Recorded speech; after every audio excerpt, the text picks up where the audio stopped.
All right, folks, welcome back to Psyched About UFOs. I am your host, Dr. Tim Brigham. If you've been here with us before, thanks a lot. If it's your first time joining us, thanks for that. Tonight, we're going to have a guest on, a longtime friend of mine, Mr. Brent Raynes, who has been a UFO investigator for many, many years and wrote a book about John Keel. Got several things to talk with Brent about today for the first hour. Second hour, we're going to open it up and do our panel discussion. So, yeah, let me see if I can get Brent on here, get us both on the stage. There he is. Hey, Brent, how you doing, my friend? I'm doing all right, Tim. How about yourself? Doing well, doing well. How's the Awesome. weather been out there for you guys right now? You staying kind of cool, or is it getting hot out there? It's going to get hot again, but right now we're having a little cool spell, which is really nice. Yeah. I think it dropped below 100 out here in Arizona, and now it's going to get back to 110 this week. So Oh gosh. back up there. Yeah. I was just looking over my notes for the show here, and I think I saw somewhere that you had started in with UFOs, and was it like 1969 or 1970, somewhere right around there? It's been a long time, right? Actually, I was interested back, like March 1966 with all the news in Michigan and such. We had sightings in Maine, and I remember my dad and I kind of did some sky watching. Didn't see anything, but in Bangalore there was a John King who claimed that he had seen a craft, I think about 45 feet in diameter, metallic looking with a dome, and he fired 4 shots and he heard at least 2 pings. And the Bangalore police said he was seemed quite sincere and disturbed by his encounter. It was so low that there was some bushes that were scratching the lower surface of the object, he said. Yeah, But, yeah.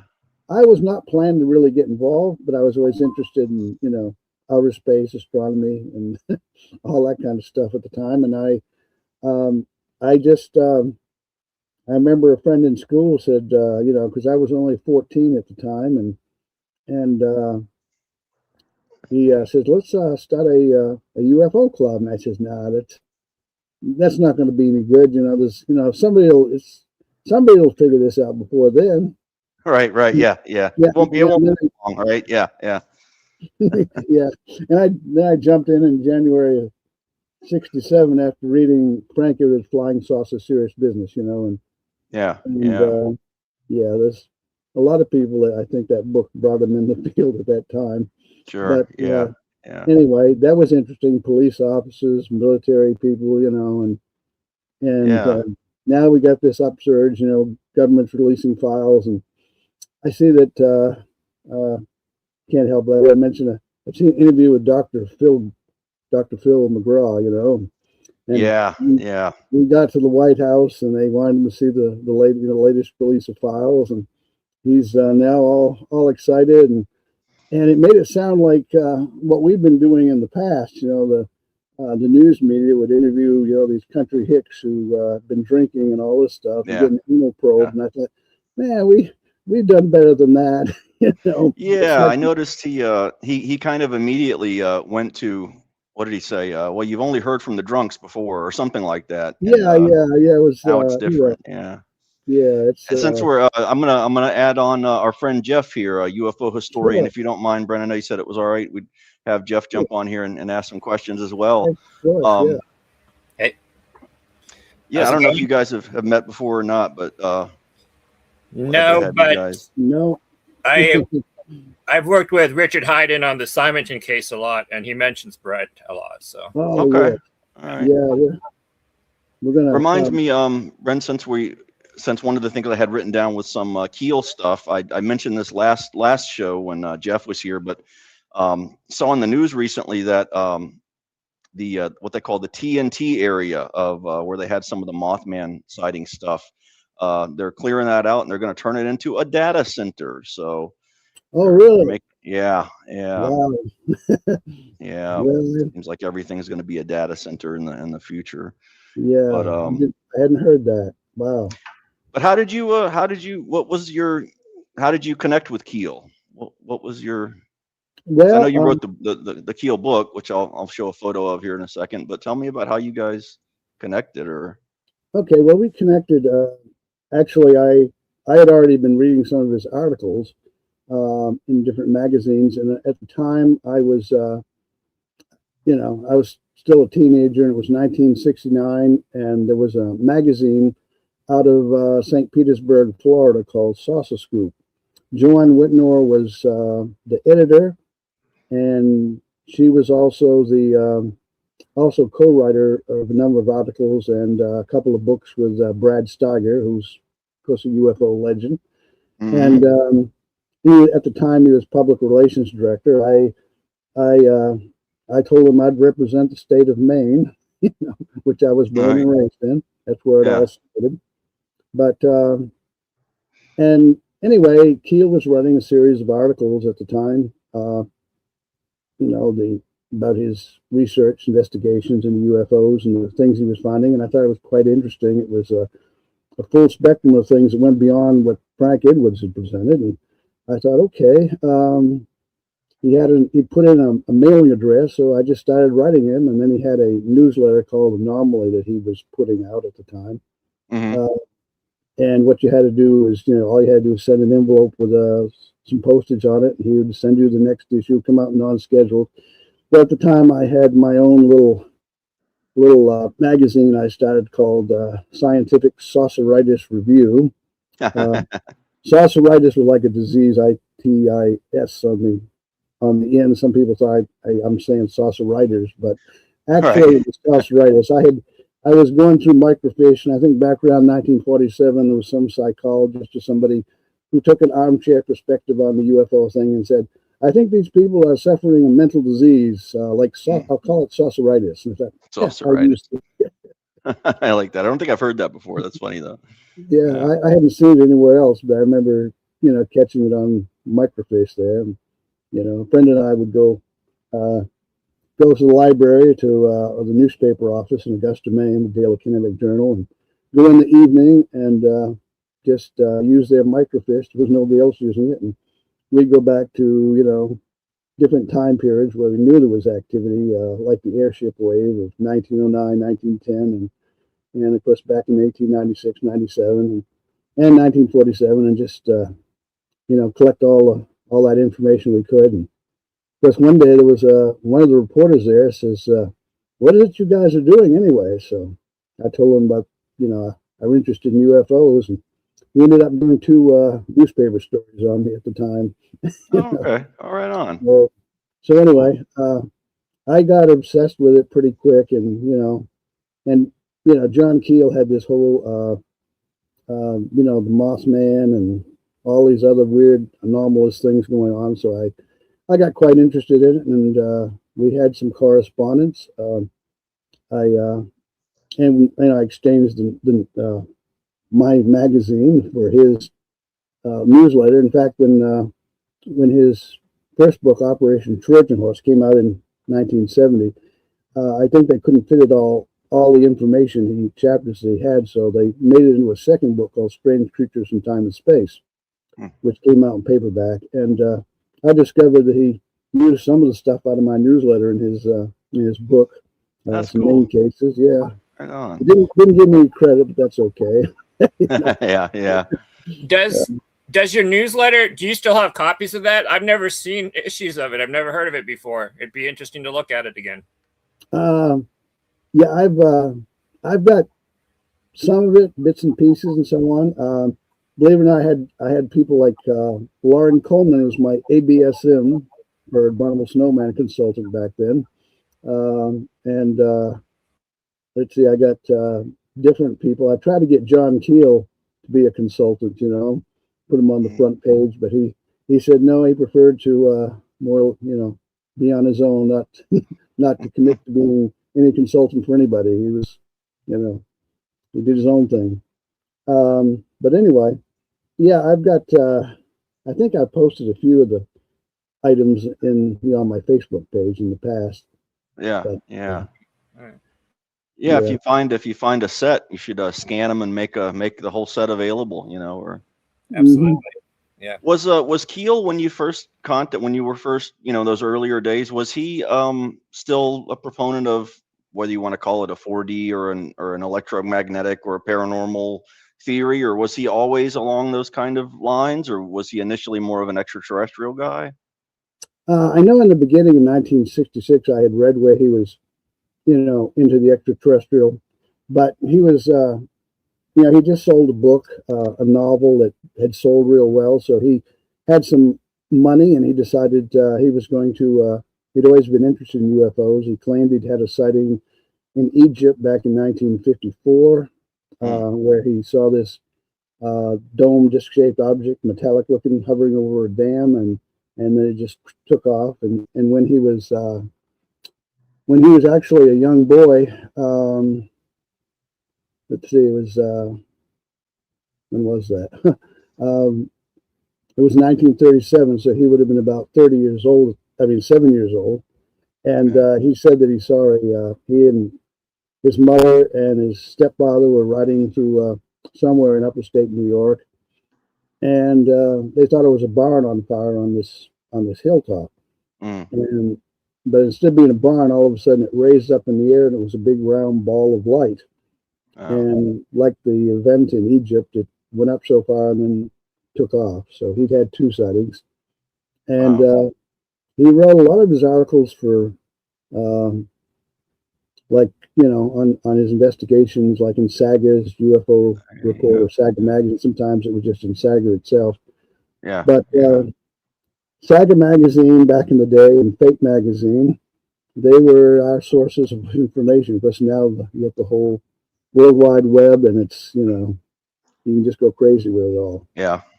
But, at the time, though, he was still, like I say, he was thinking extraterrestrial in '66, and then he traveled through about 20 states. He had a newspaper clipping services, and then he'd go to editors' offices and make connections there.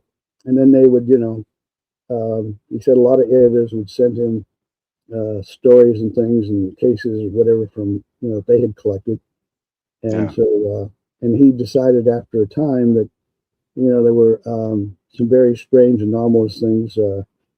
That ufology, he came to feel was actually something that, if it had been a branch of parapsychology, it might have been better served. There was a lot of consciousness and almost consciousness elements. And so that intrigued me. And I even wrote to him, I think in 1971, about, if I wanted to get out in the field and look into cases myself, best approach. And he suggested reading books on, psychology, parapsychology, religious, scholarly, religious type literature dealing with different things like that. He said because the UFO contactee phenomena was like a variation of that type of stuff. And I remember feeling a little overwhelmed there, thinking, "Wow, that's a lot of ground to cover," Even absolutely. I mean, after 6 decades, I mean, I've been intrigued with it, fascinated with it, but I realized that I just still scratched the surface. I mean, not to discourage anybody, but I just try to keep an open mind about it, objective and as discerning as I can. And it's not an easy pursuit because you can go in all kinds of different directions. But anyway, Keel was quite an interesting character. Of course, Jacques Vallée, even though they had their disagreements, as it seemed like there's over time, they had a lot of interest, parallels of interest. Oh yeah, and, absolutely. They were all, boots on the ground and getting out there, trying to investigate the things firsthand. So, yeah. And I know you did, as I think you mentioned, you started doing, boots on the ground investigation yourself, right? So what were some of over time? What were some of, or an example of your favorite cases that you looked into over the years? Well, when I was in the Navy, I thought, well, that's going to curtail my as soon as I was out of high school, I wanted to hit the road.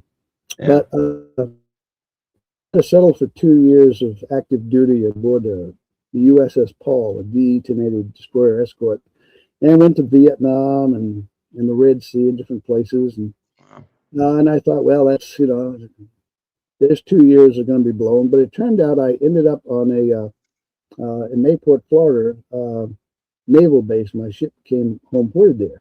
And one of my early correspondents who would describe having a close encounter back in 1967 with a UFO, and afterwards having poltergeist activity, and then a being appearing in the house in balls of light. Suddenly I realized, hey, this wasn't so bad. I could just get off my ship. Her husband was in the Navy, and I could just go over there and talk. And then in '73, there were all those sightings, and we got to go out investigate cases locally. And then I was sleeping in my bunk one night, and for some reason, somebody had the speaker on. The local radio was playing and telling about a couple of men in Pascagoula, Mississippi, that saw some kind of creatures with claws. And so I got up into a phone booth and made a call. Of course, it wasn't long. It was all over the newspapers. And Ramona Clark, who was, this researcher and the experiencer herself, there on base, she had a contact in New Orleans. So I flew out, and he drove me over there to Pascagoula, and I met both men and visited the site, and I didn't learn much more than what was already in the books and magazines and papers. But I remember Mr. Hickson gave me a copy of a newspaper article, and that was written about it at the time. And he said, "This is, myself and Calvin. We had an opportunity to present our own thoughts and words and exactly what happened to us, and that's in this article." So I thanked him, and he drew a little map where we could, drive down to the little fishing pier. And anyway, so anyway,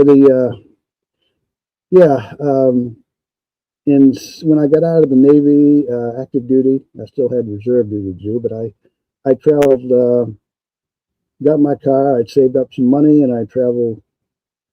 Of course, money went further back then, like Maine to Florida and off to Indiana and places, and ultimately ended up in Tennessee. But, met a lot of people, researchers and experiencers. And one more interesting to me was, a gentleman that I had met up in Cuyahoga Falls, Ohio, which is right next to Akron. And Al Roush was his name. He was an older fellow, and he was a contactee. And it was Madeline Teagle, who had these just about every Saturday. There'd be sky watches, group meetings at her house, meditations, and everything. Yeah. And so she had told me about her experiences with him, how he actually produced phenomena in her presence. It'd be a ball of light, or one time there was. She observed a strange fog. She was out front of her house, and suddenly these tentacles wrapped around her, and he was over across the road in a field trying to do a meditation or something. He rushed over and said, you saw it. She described it. Says, "Oh, well, you didn't see it exactly, did you? Your fear factor, whatever, interfered."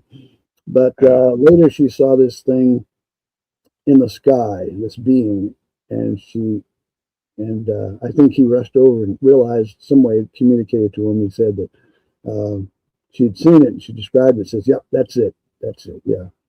Excelnors, I think, was supposed to be the name of the being.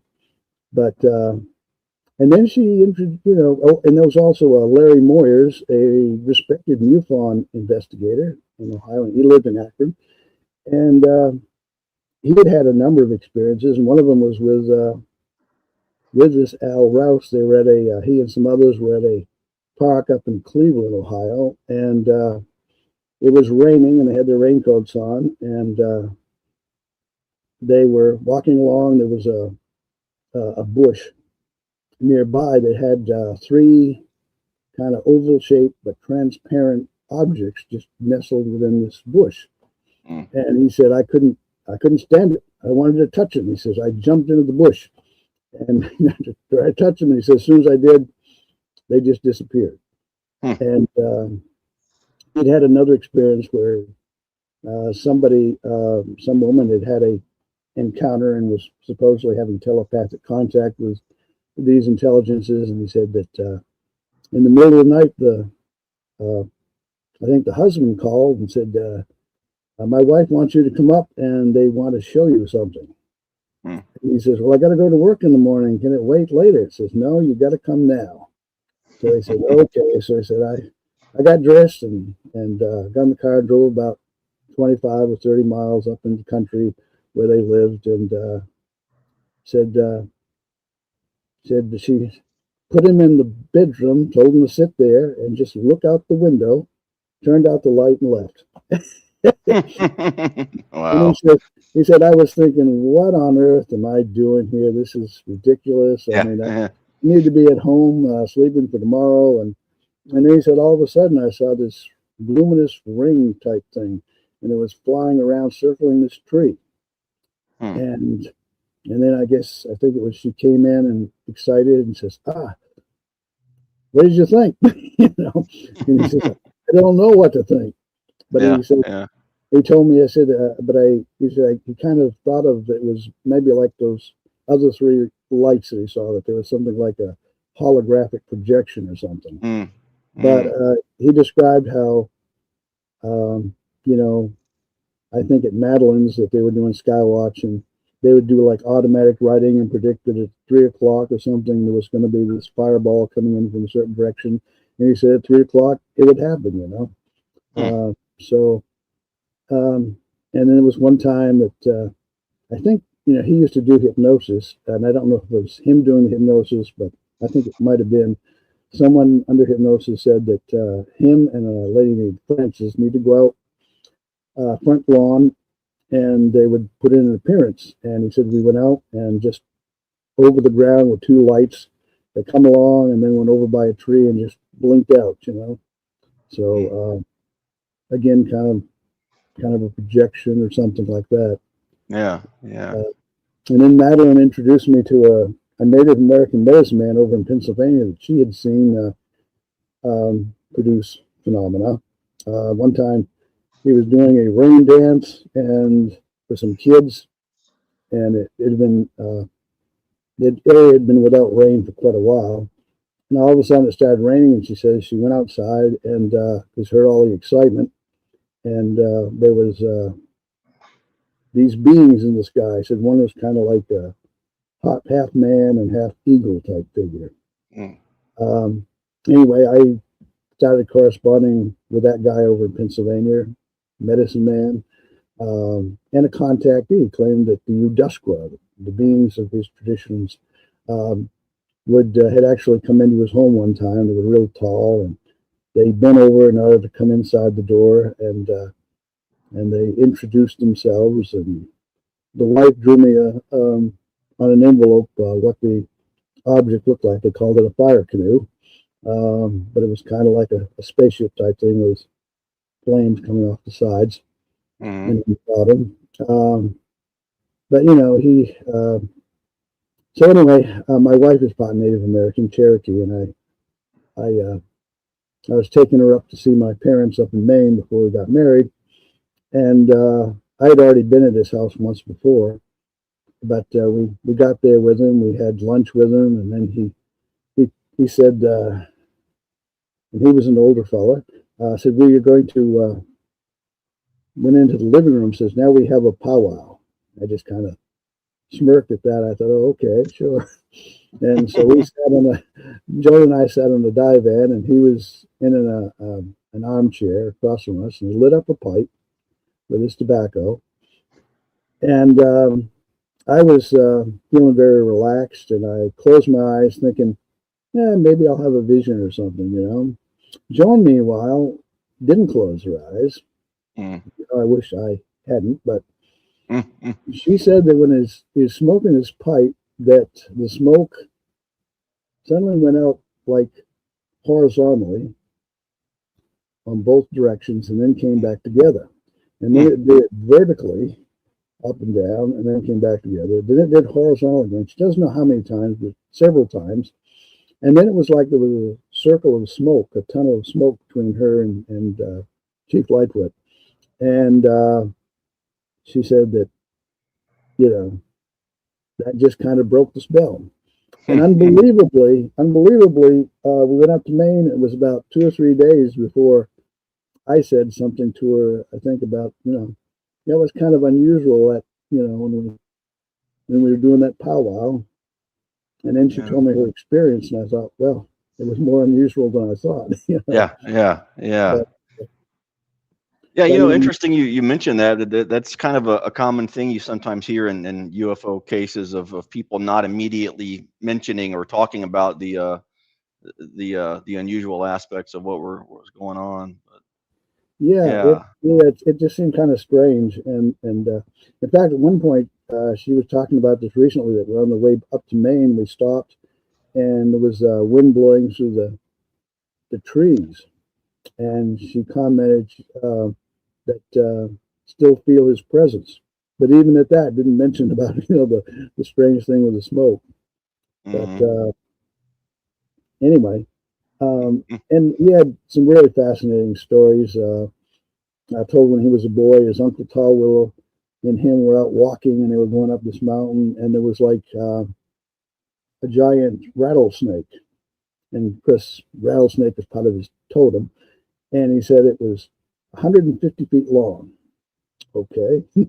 And it started going up this mountain and then just sort of disappeared. And so his Uncle Tall Willow told him he was just a young boy, to just sit and meditate for about an hour and see what comes to you. And he said that at age 4, they began to teach him how to build kind of little prayer mounds on the ground. And he would sit on them and meditate there. And said sometimes there would be a voice that would speak to him, and sometimes a being would appear, So it was quite interesting. But there's a lot of, I thought, well, this is what Keel told me to be aware of, this paranormal, the spiritual elements, and so on. And of course, this synchronicity. I mean, I came back I spent just about the whole time on the road in 75. When I came back in September, it wasn't long before, I had, before actually venturing out, and back in May of that year, before I left, I was part of a youth group, and I accepted Christ, and I felt fine about that. And some people didn't think, well, now you don't need to go looking at UFOs, you know what they may be. Okay. Yeah. But I did anyway. I said, well, they were really nice people, very interesting, and I know a cousin of mine, she kind of thought, I don't know. But people started saying, you're, are you sure you're saved, Brent? Right. Have you been baptized in water? I said, well, I didn't feel like I needed to. One guy came and said, Brent, have you spoken in tongues? Have you been baptized by the Spirit? I said, wait a minute. So I decided, well, I'm just going to have to talk to the Creator, Yeah. And yeah. So I hadn't even been thinking about it. It was about 2 nights later, and it was a little after 11 o'clock. And, I turn off the light in my bedroom. I go to jump into bed. My father's still in the bathroom. He's making his last little pit stop, and the hall light is on, but my door is open. And all of a sudden, I find myself, I think, walking toward the door. And I'm about halfway across the floor, and suddenly something stops me from behind. I don't feel anything, but I know something stopped me from behind. And I just keep looking straight at the door, the open door. And all of a sudden, there's all these little tiny pulsating balls of white, translucent light. And they're very small, like marble size. It looks like there's hundreds of them. And they get down near the bottom of the floor there. And it looks like it's forming into like a 4-legged animal composed of pure light. And then I'm back in the bed, staring up at the ceiling. And and what was interesting is that I didn't have any emotion at all. And I had asked, when I asked 2 days before that I have a vision that might reveal something to me, that I could, not be afraid. I mean, I hear people having some pretty scary experiences. So if they can show me something, that might be a lesson or whatever. And I wasn't really sure. I'm not even sure what the exact date was. Because I remember writing on the calendar, but I never pursued it any further. But there it was soon after that I was investigating some activity in Maine, and there were certain things that happened to begin to notice, like synchronicities, and I had a bunch of them back around 2018, 19, and it really began. This is it really kind of brought the experience in Maine back to my mind. What happened was there was a woman in Nashville whose mother was an experiencer back in, I think, 1957. She'd never thought about UFOs or anything. She was just, but her husband was at work this night, and so I think she'd read a novel or something laying in bed, and suddenly this small little craft comes and lands outside, and there's an alien being, small being, and they communicate, and she's like, she tries to tell people about it, and goes to the church, where she had always attended, and the preacher, I think, recommended, you sure you weren't having a hallucination or something? He thought maybe he had had some spiritual guidance for her. But she noticed that she developed a lot of kind of psychic abilities after that experience. And she had 2 young daughters, and one of them I was communicating with in Nashville, because she contacted me because she had this interest in UFOs and was looking into it herself. And she had a sister who's there too. And so they both shared experiences, and then that they had, and psychic and even UFO.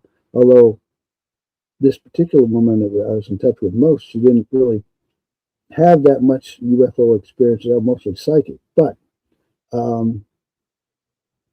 one day, and let's see, it was late in 2018. I was thought I would get back to like kind of meditation. I thought maybe Carl Jung's active imagination exercise would be good, so I kind of read up on that, and I tried it out, and I fell asleep while I was doing it. But I suddenly had this dream, and so I woke up early. Early, it was still dark in the morning, and the dream was about being up in that bedroom in Maine again. And there are these people, I called them inspectors, and I didn't know who they were. They made me kind of nervous. And then my mother, who's passed on, as did my father at that point, just standing in the middle of the room, and I go up and we hug. And then about 2 days later, this lady in Nashville writes to me and says, Brent, I just had a very strange dream. I don't know what to make of it, but you were in it. Can we talk? And I said, sure.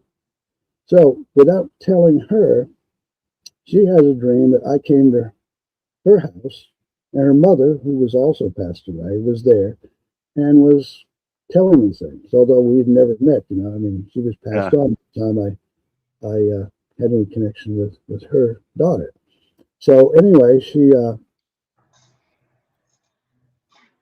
was giving me some advice about not to worry. Things were going to be all right, related to my wife, who I had been kind of concerned at times because she has COPD. And I thought, just how unusual, And then about a month later, another person I had interviewed in the past, who had moved up to Missouri, who had UFO and ghost type experiences, contacted me and said, I got sunburns. I was dreaming and I had a sunburn. Can we talk? I said, sure thing. So I called her up that night, and she said that she had this dream. She was in this room. There were all these glass windows around. There were people there, but they were down close to the ground, the floor, and she was the only one standing. And there was a bright light outside, and suddenly her mother, who had been died years before, came running up to her and hugged her and says, "You don't need to be alone at this time." And then there was a bright flash of light. She said that she woke up with sunburn on her body. Wow. Were you able to see the sunburn at all, or did you get to? Well, no, she was, up in Missouri. Okay. But I just, so all I had was really the story she had told. Yeah. I just thought that was pretty unusual. It was, again, the mother aspect. Yeah. And then after that, again, the woman who initially contacted me with the dream of her mother and my interaction with her, and also I was with a group of other men who came to her house. I was one of these TV repairmen, whatever that has to do with anything. But afterwards, there was a number of other synchronicities. I was reading about cases involving small objects floating in people's homes. And suddenly she contacts me and says, "I just had an experience I've never had before. A small, kind of, I think it was football-shaped object or a football-sized object floating around in my bedroom, and then it just disappeared." Wow. And then I was thinking of these kind of, I guess it was kind of triangle-type craft, and then she wrote about seeing one on the way to work one morning. He said no one else seemed to notice it. And I thought, okay, and then, of course, Rosemary Ellen-Galley, well-known researcher, contributed articles for Fake Magazine and such for years, and knew John Keel, and helped me with, editing of my Keel book, and wrote the foreword, and I interviewed her also. Yeah. And she,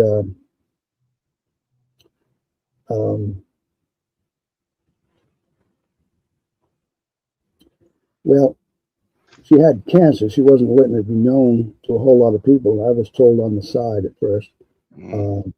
But she didn't really have time to, she was a publisher. She published, I think, about 50 books over the years, and she wasn't able to really finish mine. So I had to go, self-publish it myself. Yeah. But there was one day that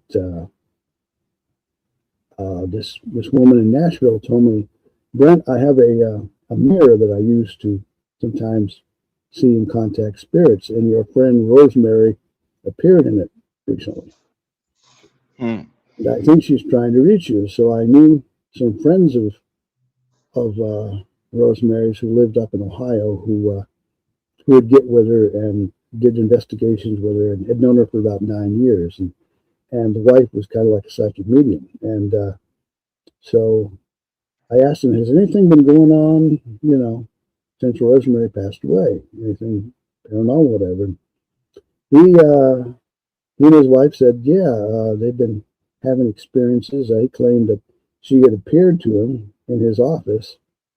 And, I told him what had happened and what this woman had reported. And he said, she used to sell these scrying mirrors, for contacting spirits. And he says, "I just realized," he didn't tell us right off, and he said, "I realized, tell you where she was standing. I was between this and that, but there was actually a scrying mirror on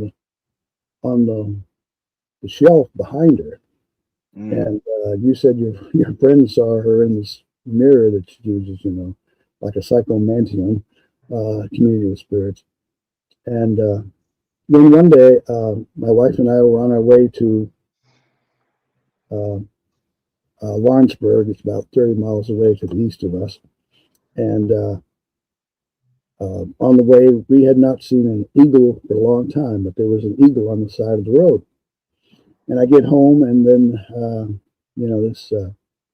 this lady in Nashville had posted that she had just seen 4 eagles just doing a circle, tight-knit circle over her house, which she'd never, ever really seen before. She lived there like over 10 years.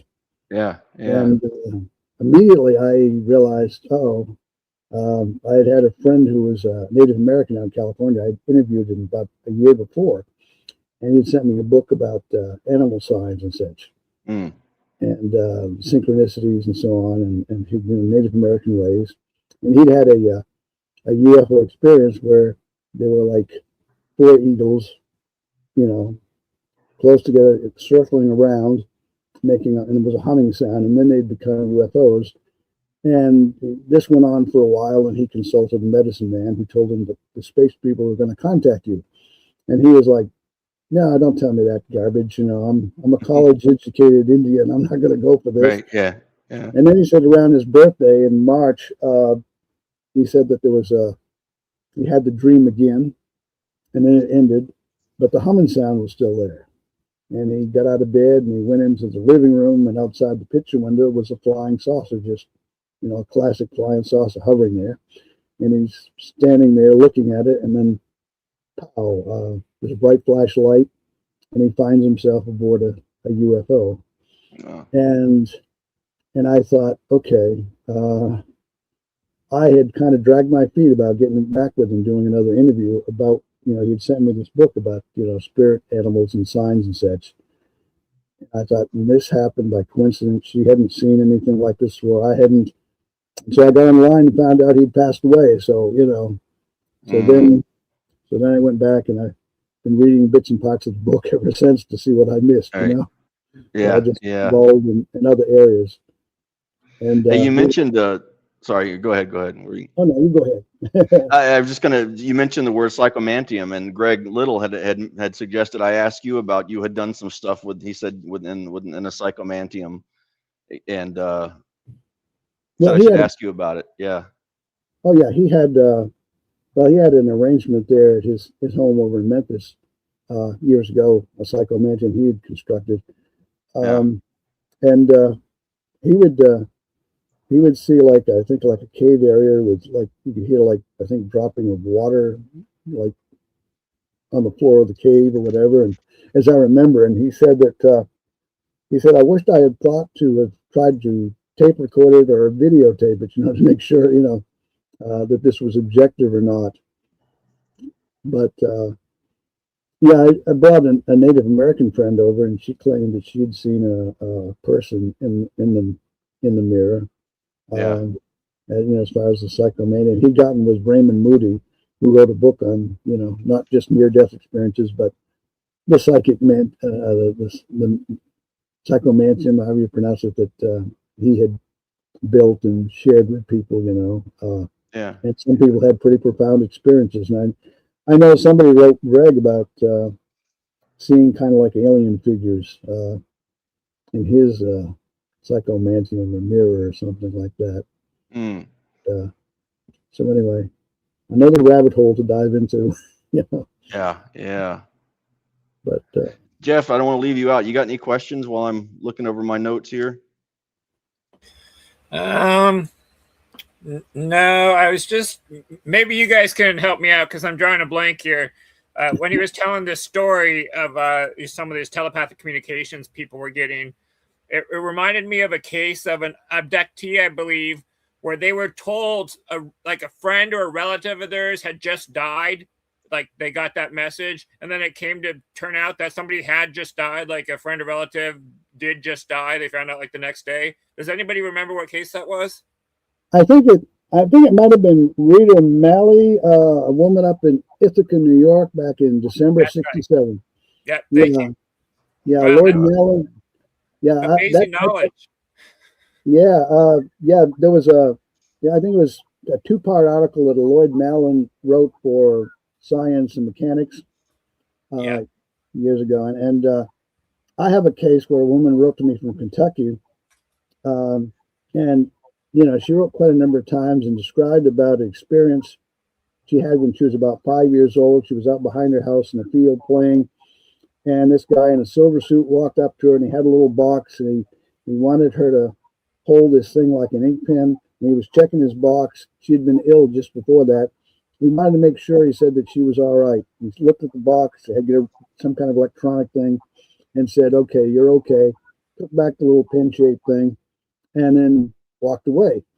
And she said, then years later, she's an adult, she's married, got kids, she's living on a farm in Kentucky, and this craft comes down. There's a being inside a window there. It's saucer shaped. It's got lights on it, and shines a searchlight down the ground, and then it goes away. And then sometime later, not too long later, her father had been in the hospital ill, and she would go, periodically about 2 or 3 times a week just to check on him.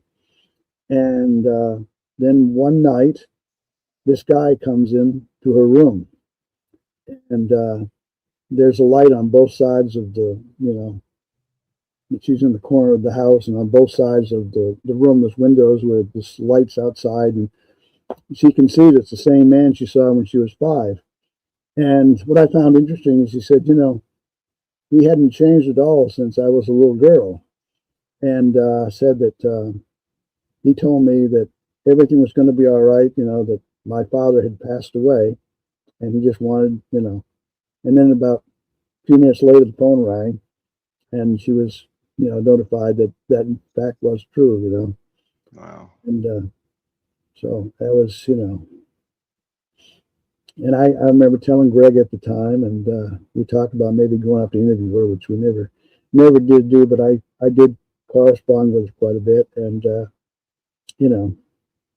it was intriguing. I kind of thought about, reading the case of the woman up in Ithaca, New York, 67, and some of the other stories that people, describe. Yeah. Were you ever more of into the nuts and bolts kind of scene, or were you always more into kind of the? Yeah. After reading Frank Edwards' Flying Saucer Serious Business, that was my thing at the time. Yeah. But as I got more into it, and and I reading John Keel, that kind of shifted some things. Sure. And Yeah. because one of my friends at the time was, he was an older guy named Jim Carey, and I would get on the phone with him, we'd have conversations about it, and meet him sometimes, and he got to where he would talk about going to the spiritualist church and having experiences with mediums and stuff, and he had an out-of-the-body experience, and he went to this city located out what it was a swamp area behind his home, but in this other realm, it was a big city with domes, different, advanced architecture, and he sat on some bench with some old wise man who was, telling him everything was cool, I guess. Yeah. Yeah. But anyway, yeah, and I have had cases where I knew that things were not really. I mean, you have to keep an open mind. That all cases are going to be really positive, and I've had instances where like someone says, "Oh, that tap on the window. That's those beams coming in." Yeah. In Massachusetts, and I pull the curtain back, and there's a bug there. All right. Yeah. Yeah. Yeah. And okay, but then there's some cases that I even visited Francis and Guy Swan down in Elliott, Maine. That was a big case because she was communicating with AFA through automatic writing, and she described a number of experiences seeing UFO and craft, and then it just disappeared. She described her and her friend, I think maybe there was 2 friends that were riding somewhere, and this bell-shaped object came down toward her car, and they were all bracing for impact, and then it was just gone. And she was the one that met this former Navy admiral. What was his name? Yes, Herbert Knowles and his wife. Yeah, because he was the one who started contacting people about her, about Francis Swan and her communications with AFA and some other being. And she did an automatic writing for me at the time while I was there, but nothing happened there. So, but I still have the papers where she was writing, but there was a military man, of course, as you know, that came up, and he tried it, and he got obsessed with it, and went back to Washington D.C. and they. So the story goes that this guy in his automatic writing state claimed that a UFO was going to be there outside the window, and supposedly they saw it. So it was an intriguing story anyway. Had a lot of strange psychic elements. She also read a lot of mystical literature, and she was telling me about she was putting the book up, I think, and she had this feeling of a pull in her solar plexus when she went over to put the book up on the desk. And this is there was, I think, a flashlight, and a wise man from the east appeared along with his donkey in her home. And another time she saw little fairies outside the window while one of her grandchildren was sleeping. And so, I mean, she was full of, unusual stories. Her husband was supposed to have been, when he was going to work, some sort of little miniature UFO was following him as he left the driveway. So she was someone who was subject to visions and what we call high strange experiences, for sure. Yeah. And it was, but I haven't, and I know that Mr. Knowles and his wife, they claimed their house was haunted. And he would, I'm trying to find the tape.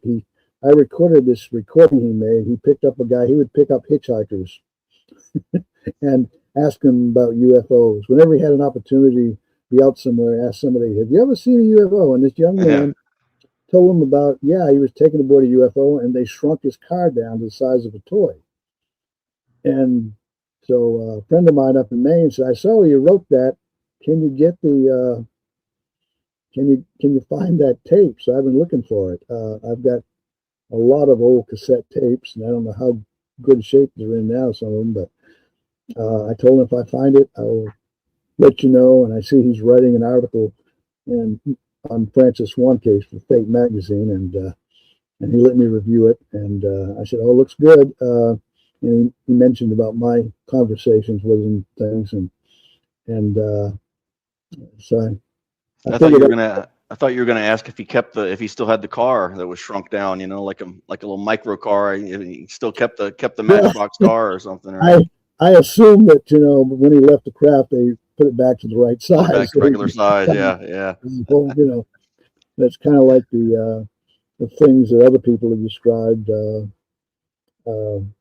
like Betty Agis and Luker, where they shrunk craft down and such. Yeah. But anyway, it's intriguing. I mean, there's as I was traveling around in the 70s, I engaged in correspondence with Dr. Berthold Schwartz, who was really brought. He's a psychiatrist who was brought into the UFO field by John Keel. Keel had found where Dr. Schwartz had, usually he was parapsychology. That was his thing. But he had written a thing for a New Jersey medical journal on 4 people that he had interviewed about their very interesting UFO experiences. And he found that they didn't seem to suffer any form of overt psychopathological, problems. Yeah. And but that was going to be his swan song to all of this.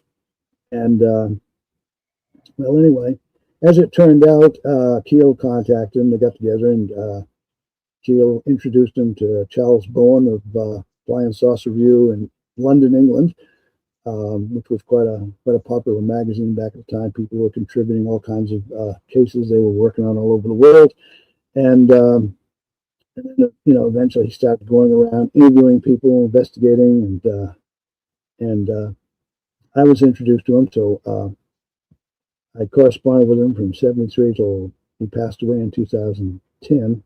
Hmm.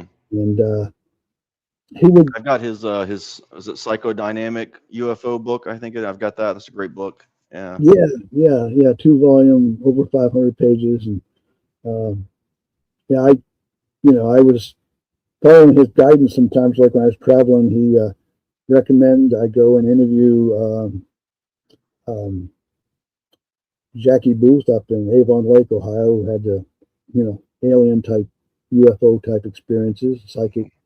And then there was Earl Neff, who had founded the Cleveland Ufology Project back, I think, 1958. And when I contacted him 4 years earlier, he told me the only ones he believed who had a UFO experience with aliens was Betty and Barney Hill, who he did a show with him on radio.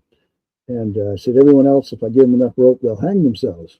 And then I was surprised, Dr. Sweat said, you need to get with Earl Neff. He's having some experiences. I said, really? Okay. So I did. I met him at one of the CUP meetings in Akron at the home of Richard Lee. And I told him that Dr. Swartz encouraged me to talk with him, and it was like in the middle of a meeting, and he says, okay. So I went upstairs to a library, and I set up my tape recorder, and I recorded the experiences he'd been having. He said he'd been doing talks for years, public lectures, but all of a sudden there were people coming forward saying, while you were talking, I would see like a being standing by you, or a ball of lights, all these stories. So he had some psychic woman in the audience, and she would, a photographer, and she would tap the photographer on the shoulder whenever saw anything. And he said he was talking to a Catholic school one time, and this woman come up to him and says, Mr. Neff, how come you can talk so freely about these things and no one has ever, you've never been silenced or whatever? He said that a voice behind him, where there was just a big blank wall, said, maybe we like what he's saying. And he says, Larry Moyes, he said, come over here. I need you to interview this lady and take her testimony. He claimed that there was objects would disappear from his house and reappear in another room. And he said that one time he was just walking down the sidewalk, and there was someone running up the sidewalk, and wondered what was that all about. And as soon as they went by him, he turned around and they were gone. He had a premonition of someone, a celebrity from movies, who had passed away, that he had met one time, and he always thought a lot of her. And he had this dream saying that she had passed away, and the next day she had. Wow. Yeah. So he was starting to really, and he met Uri Geller, and he told me about. Well, he said that Uri Geller had he'd watched him actually. He said Earl Neff said he knew some about magic tricks and stuff, and so he watched him do things that he knew was real. And he said there was a radio personality there in Ohio who said that Uri Geller had been to their station and did a talk. And they said afterwards, myself and 2 other people were in the break room having a sandwich or whatever. And all of a sudden we looked outside, and there was a large, one of their antennas was buckling up and just kind of melting or whatever, bending. It was kind of, just bending down and collapsing outside. When they went outside to investigate, everything was normal, but that's what they saw. And so I did call Uri Geller up in England at the time and asked him about it. He says, well, that's a major event. No one ever told me about that. And we got talking about, the Stanford research studies that have been done, and about this other laboratory where they were studying him. And some of the scientists had all these really weird experiences, There was they would come in, and because security would always said, they were always concerned about foreign agents bothering them. Said, "Have you had any unusual experiences?" And it would be things like, there was like this strange tall bird, came into the bedroom, was walking down the sidewalk or something, and one time there was like an arm with a hook on it hovering over the bed, and they were the guy that was supposed to be monitoring it for the CIA, Kit Green, he flew over, and two of the scientists were planning to quit. They were so disturbed, and then one day Hal Puthoff, and he explained this to me in a letter, because I had already described it in my newsletter, and he said, "You didn't get that quite right, so let me give you the right version." So in the next issue, I used his corrected version. But it had been one day they were on the phone, and Hal Puthoff says to Kit Green,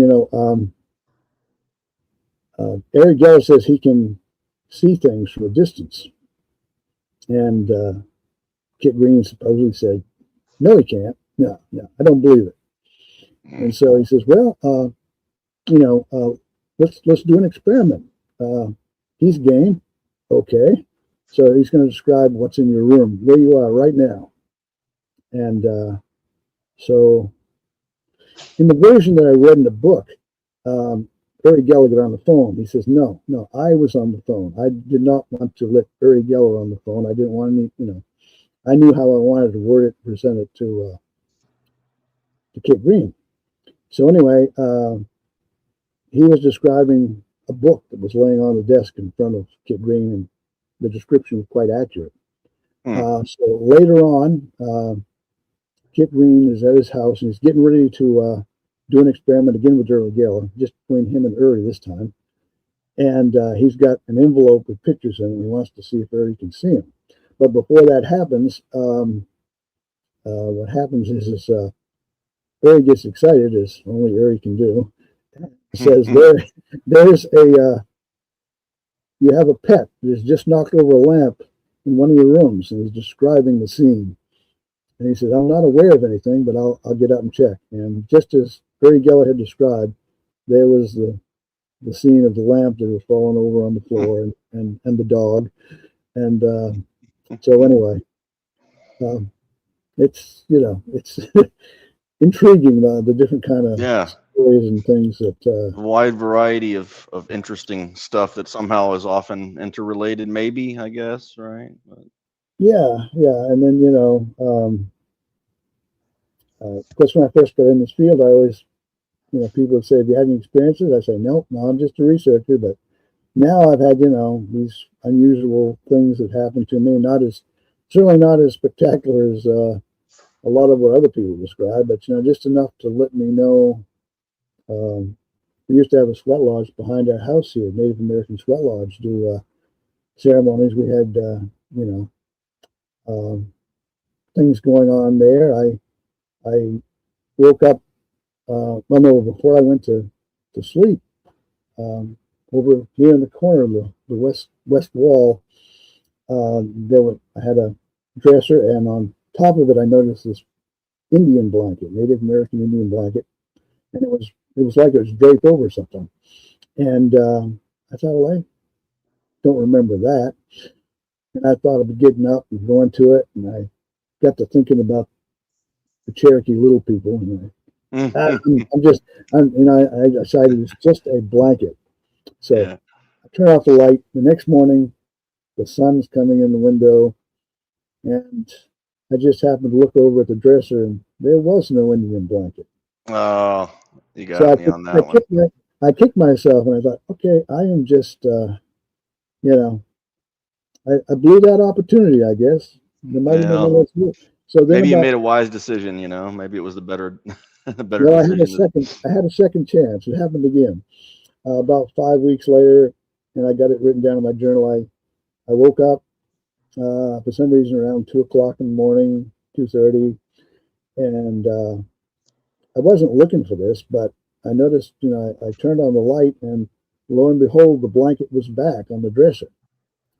And so I thought, well, okay, I'm in bed. I just woke up. People are going to say, you know, that's you're just dreaming or something. So I sit up and I have my arms stretched and I move them around like this. I pinch myself on the butt. I consider myself awake. But then I think, but then I kept telling myself, if it happens again, I'm going to go over that blanket and investigate. You know what? I chickened out again. I said, this is just too weird. So then I said, you're not really a normal blanket or something. You're just not part of this reality or whatever. And at that point, only the blanket started to get blurry and just disappeared before my eyes. Everything else stayed, just the blanket got blurry and was no longer there. Whereas before that, it was clearly a part of my environment, you know. I don't know what that was about. I just know that a Native American friend in Alabama and some other people around me were having some strange experiences. One person said, as I recall, someone walked out in front of their car and they thought, "Oh my God, I'm gonna kill this person." But then the car just sort of went into them and they were sticking out of the hood like, "Hey." Wow. So, and that's some interesting experiences, that's for sure. So yeah, but it's, I don't know, it's just interesting to try to delve into these different areas, and thought about writing an article like just exploring all these different combinations of things that happened and what is the certain psychic or psychological makeup of these people, which is your department for sure. That makes them prone and counter prone for these kind of things, Right.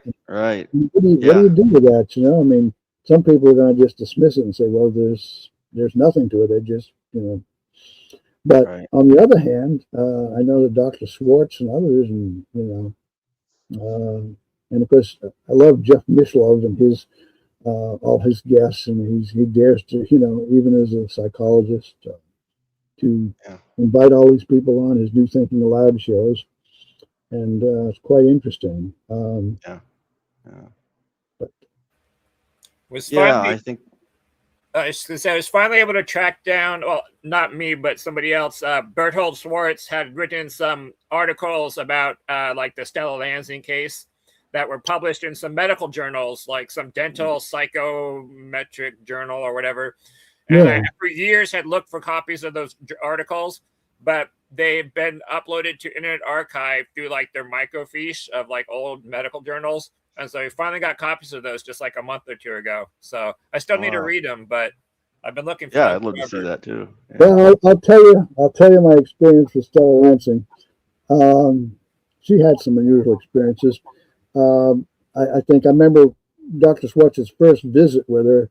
He'd seen some UFOs in her presence, but and I knew by the time I met him and communicated, there was, he'd already written some articles, and I thought, well, I live in Maine, I can just drive down to Massachusetts and meet her. So I've met her a number of times. First time I met her, I mean, I was just blown away with all the stories, and she's showing us reel of film after reel of film.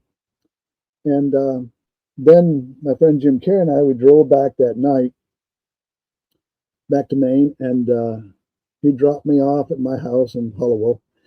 And it was either the next morning or the morning after, but by coincidence, about the time I would have got back, my Aunt Dot, who lived down lower part of the hill, claimed that she got up to use the bathroom and looked out the window and saw a circle of white lights, in a circle, and they were silent and they moved around the sky. And I thought, wow, because I was really enchanted at the time with the clockwork images, that Dr. Schwartz had, and she showed us some.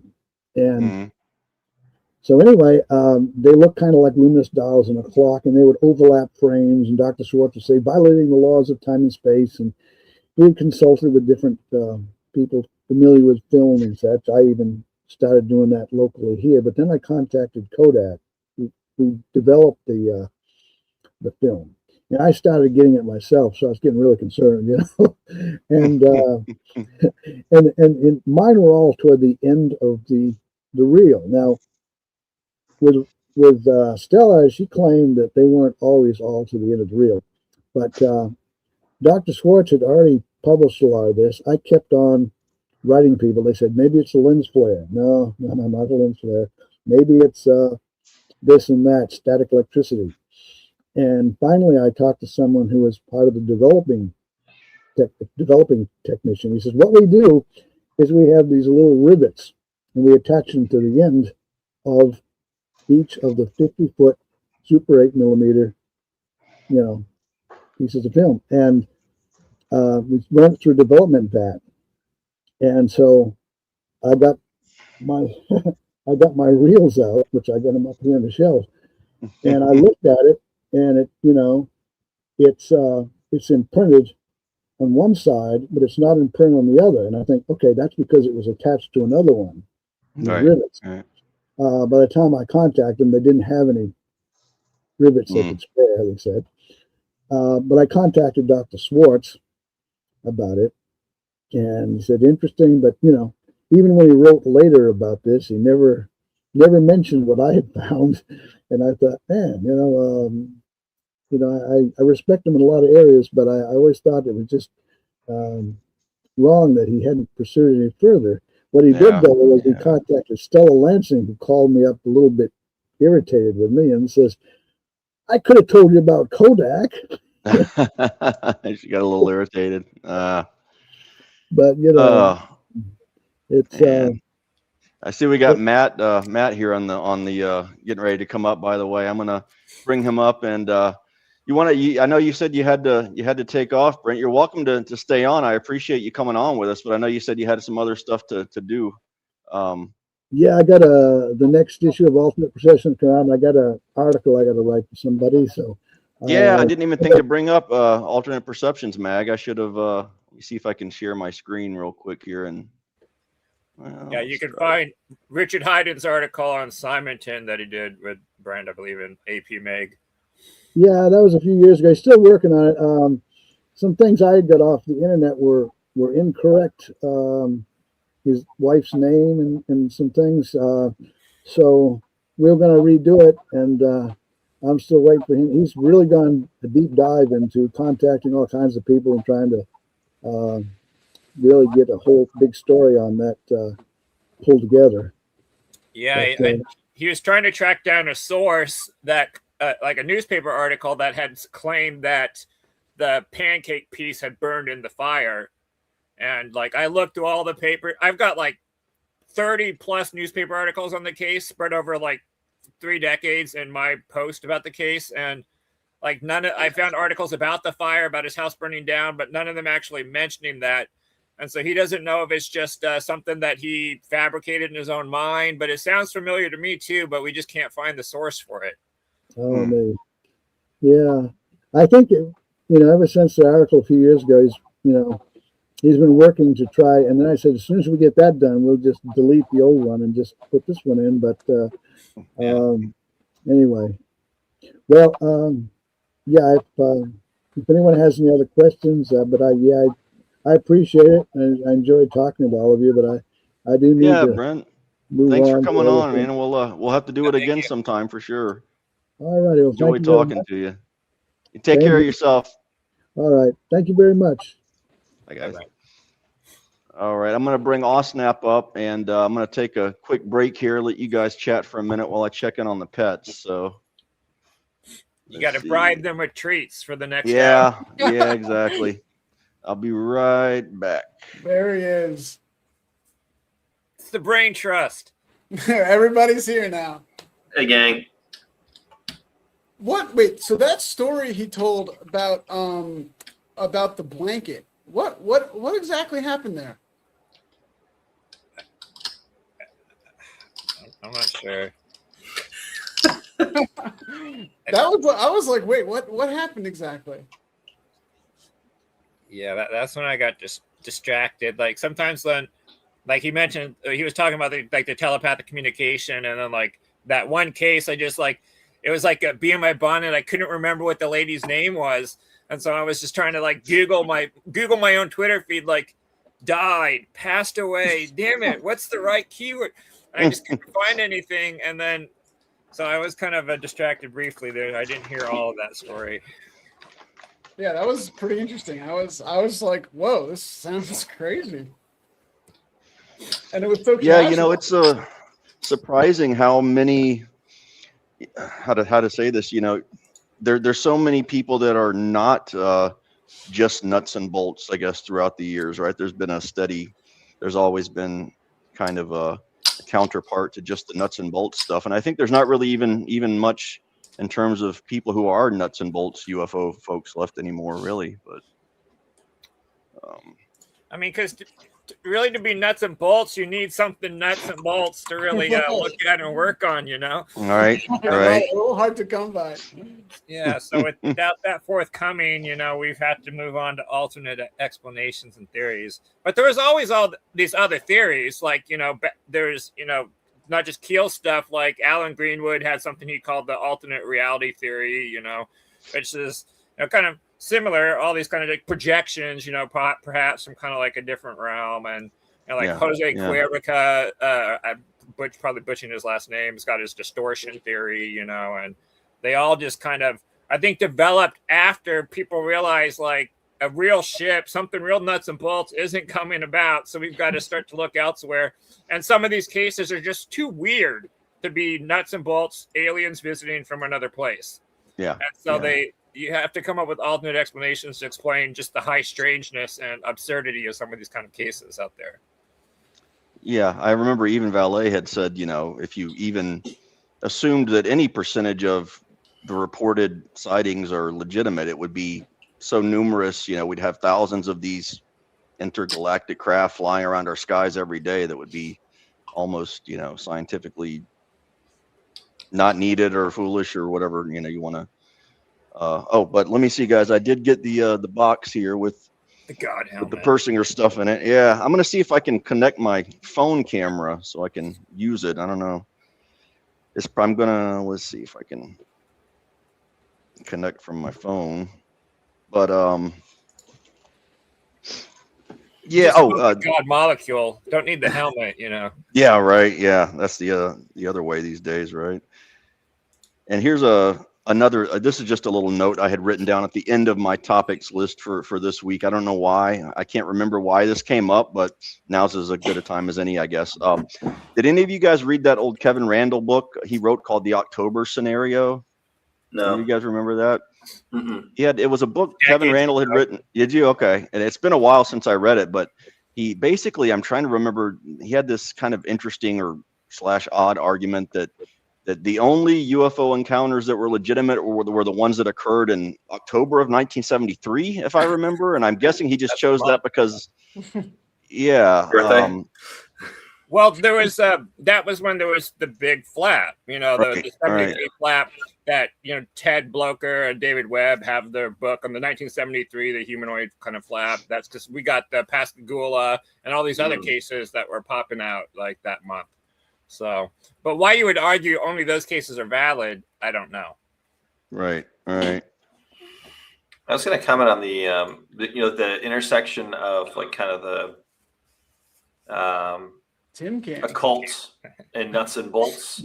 I mean, you've got like Jack Parsons, Puharich, Ingo Swann. You can't touch history too, I think, without having some kind of the intermingling there. I mean, Jeff, we were in a book club with the Nightcap folks, and they were.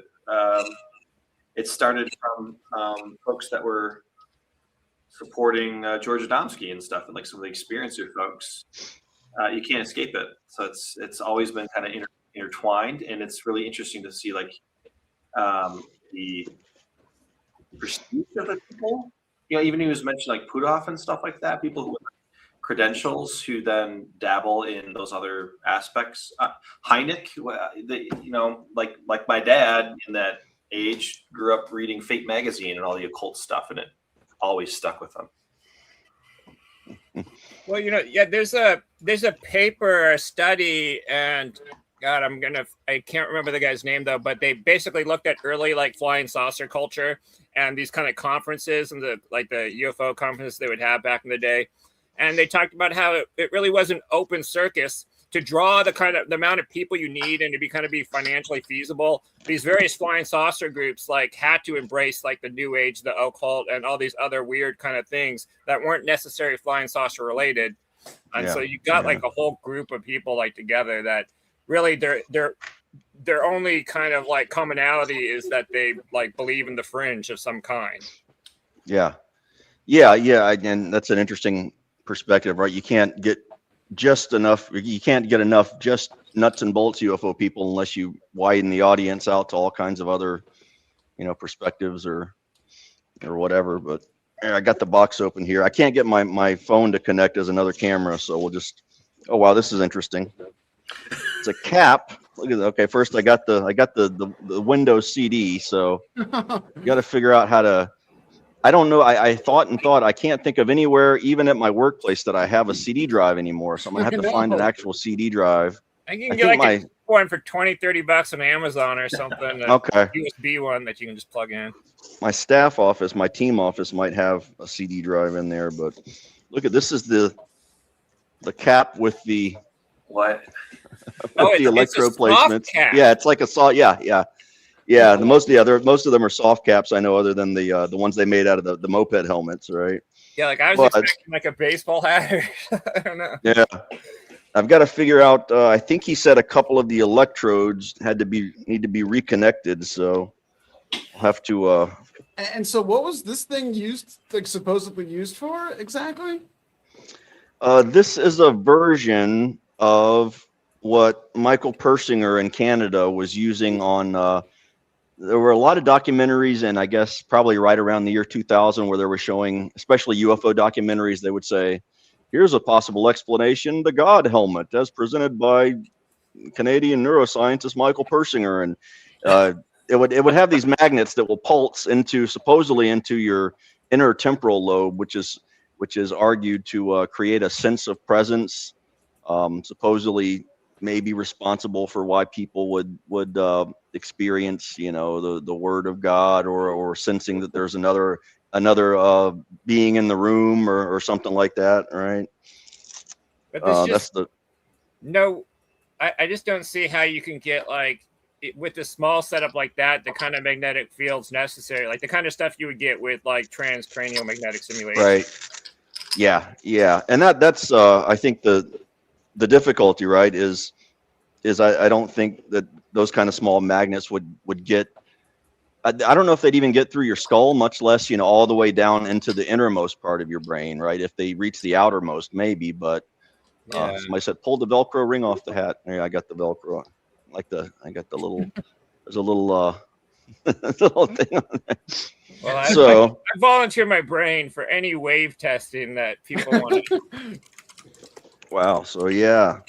So you can see here's the wait, was that Muttley? Was that Muttley? Yeah, it was. Yeah. I don't know whether the hat was. Yeah. So here's the electromagnets, and they'll go on to the cap. I'm assuming depending on where you place them on here, I've got to look at the materials, but I'm assuming it depends where you'll place them on here to what kind of effect you might.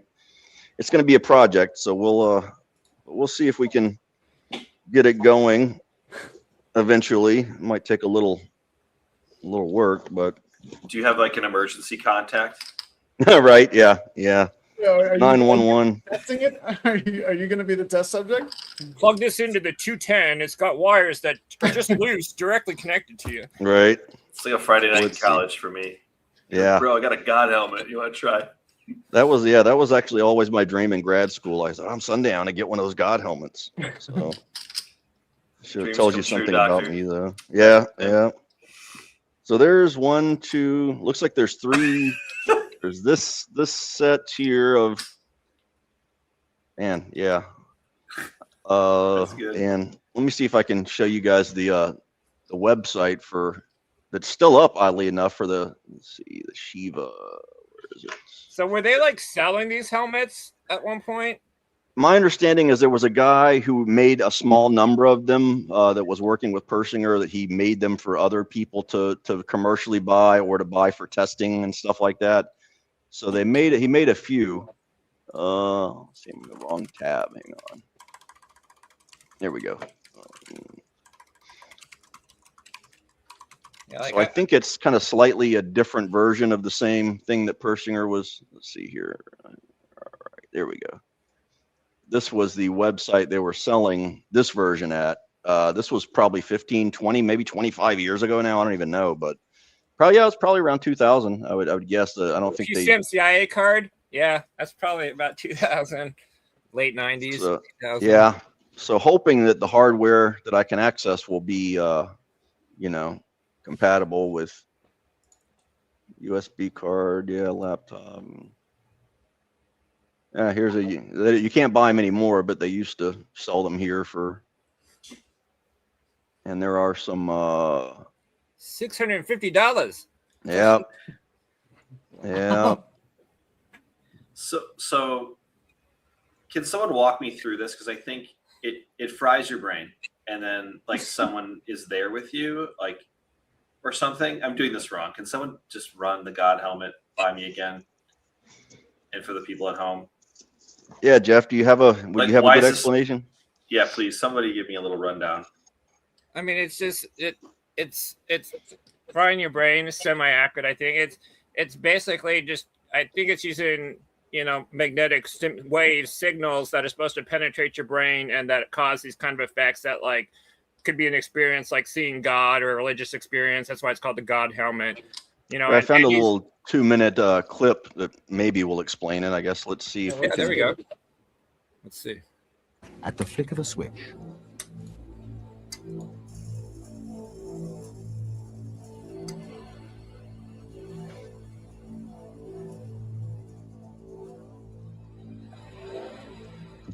in the laboratory, we have reproduced every aspect of the God experience, every essence, every component of it, from the rising sensation to the feelings of ecstasy, to the feelings of a sensed presence, to the feelings that you're at one with the universe. We can do that experimentally. Professor Persinger has gone straight to the source of creativity, emotion, and fantasy by stimulating this area, the temporal lobes and the limbic system, with complex magnetic fields that set up electrical charges in the brain. In our presence, one subject had a near-death experience. A sudden wave of darkness. Why did they gauze his eyes? I mean, is it for the No experience? two people have responded in exactly the same way, but all of them come out of this chamber with a profound sense that something hugely significant has taken place. It's a sound chamber that doesn't allow anything from the outside to come inside. And I start hearing voices. I start seeing things. Started with faces. There was a lot of faces, but distorted faces, moving kind of almost like seeing something through heat. I felt a presence behind me, like kind of staring down at me, and it seemed very strange.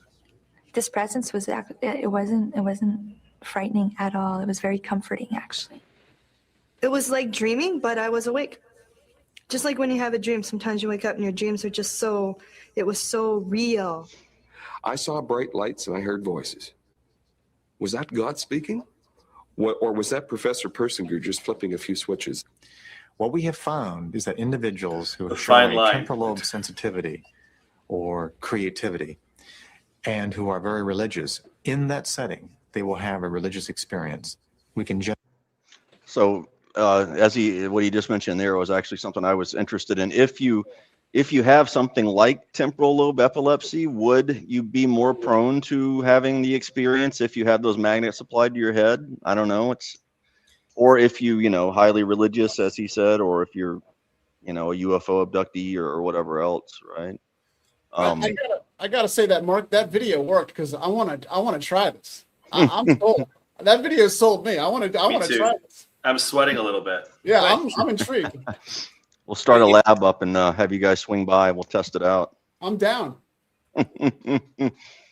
Though, I wonder, though, how much watching that, it kind of just reminds me of psychedelic experiences and the idea of using things like float tanks to isolate yourself from other sensory input, and how in the absence of other input, your brain, particularly if you're a creative person like he's talking about, is going to be more apt to like put imagery, active imagination. And you've got another phrase from the psychedelic community is set and setting. Just the whole experience and like the stuff you're bringing into it is going to affect, which is what he says. If you're more religious, you're more apt to have these religious type experiences. And you get the same thing with people that trip, right? Some people do DMT. They think those are real aliens they're talking to. And I think a lot of that has to come with what they bring into their trip. Whereas me, I've never actually believed that. And so when I've had a psychedelic experience, I've always just considered it a creation of my own mind, my own consciousness. Like I've never thought it was anything different than that. And I think, I wonder if that comes into play with this guy. What was it though, Jeff? Was it did like math come out and chase you, or like what happened to you? I've talked to the space intelligences. I've talked to these one guys that tried to explain to me that the universe works on the rule of three. Everything has to be in a triad, and how it was the basis for their propulsion and their society, their government and structure. And, so I've talked to these beings, but I don't believe they're actually external to me. I think they're a creation of my own subconsciousness. Yeah. Huh. Dr. Tim, what are we waiting for? Are you going to do it? If you don't want to do it, I'll come by. Hold on. You need like the CD. Do you need like the software? Yeah, stuff? I got the software and stuff. So it'll be it'll be another show before we get to run it, unfortunately. I'm excited for that episode. I got to say. Yeah. I'm very intrigued by this. Matt, what's your weird projection? I don't know. I don't know what I would see. I'm curious. Yeah, I think I'd see I don't know, an alien that picture of what Valet on the cover of his book where he's got the alien holding the mask of a demon in front of it and then holding the mask of an angel or something in front of it. Yeah. Passport to Magonia, right? Yeah. Magonia. Mm-hmm. But it's the newer one, not the original Passport. Okay, yeah. But I think I can take the disc to maybe my work and rip it into just pull an image off the disc. So Jeff said run it off of get an ISO image of it. Yeah, just They'll laugh at you first. Then maybe you'll get it. Got to figure out where to actually put the electrodes on the hat, and then hopefully plugging it into the audio out port, I guess, is the idea. Does it come with those eye blockers that guy was wearing? No, got to make your own eye blockers. Okay. Just get you a ping pong ball and cut it in half, right? Those were pretty crazy looking. Those eye blockers. Like a sleeping mask would have done it. They didn't have to shove gauze in his eye. Yeah. I know. But I point out, if you don't wear them, what means you try to leave your eyes open? What happens? What experience happens? Good question. Because just like with psychedelics, a lot of them, the best visuals are what's called closed eye visuals. You only get them with your eyes closed when you don't have that other stimulation out there. Like you open your eyes and it's almost like you're not even tripping at all. But like the second you close your eyes, you're like, holy crap, what the like kind of strobe. Yeah. It looks like it's a regular audio out jack, so wow. That kind of reminds me of that device I mentioned the other time that my dad got from one of his chiropractic clients. That was like a binaural beats device with strobe flashing for your eyes. And it was totally homemade. It was like some glasses that somebody took the lenses out of and like taped on like these LEDs like on the corner. And you had to hook it up with a serial port, like on an old computer there, and it would blink the lights and play the music. Very amateur. Just check the comments. Or that guy that created the time machine for Art Bell, that was just like a telephone cord cable, and he could. I don't remember that one. Transfer himself in, and he sold kits. Like you could buy kits of it. Yeah.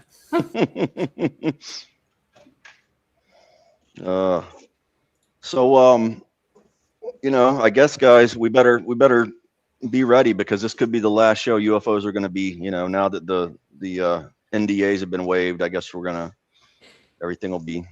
Eric Davis is already ready to spill the beans. Finally. Yeah. He's already said that it's no good. Still not going to talk. Yeah, of course. There'll Yeah. always be an excuse, right? Like, Yeah. they he's can immediately still just illegally kill us. It's like, so Yeah. what do you want? You want like a full-time Secret Service squad Right. for the rest of your life? Like, Yeah. what are you asking for here? Because Yeah. legally They'll kill speaking, us if we say something that is not the same thing we've said repeatedly to anyone who will listen to us in the first place. Yeah, I don't know. yeah. Well, like you said, at least we got Dr. Phil on the case. He's gonna solve the UFO mystery for us. Man. He has his own network now, doesn't he? Isn't he like kind of going the Oprah route? I think I saw that. He's got there's always something in it for I thought the he was attention economy. comedian now. Like, that's literally the only place I've ever seen him is like my brother puts on Kill Tony, and he's on that show all the time with those comedian guys talking shit. Like, I thought that's all he does now. Yeah, it's the Dr. Phil thing seemed a pretty obvious play to rope in some viewers for whatever his new network or show, or I don't know. It didn't seem It's certainly attention economy. He's here to pacify us for Disclosure Day to make us ready. So, did you guys all see Disclosure Day, by the way? Because I just finally watched it this week, and I was just curious what you guys thought of it. I watched I haven't seen it. Yeah, I was supposed to see it in theaters for like the last month and a half, but I've got really crappy in real life friends that always bail on me. So I didn't make it, but it came out on demand on my birthday on Tuesday, and so I decided to watch it. And I'll say it's I mean, it wasn't boring. I'll give it that.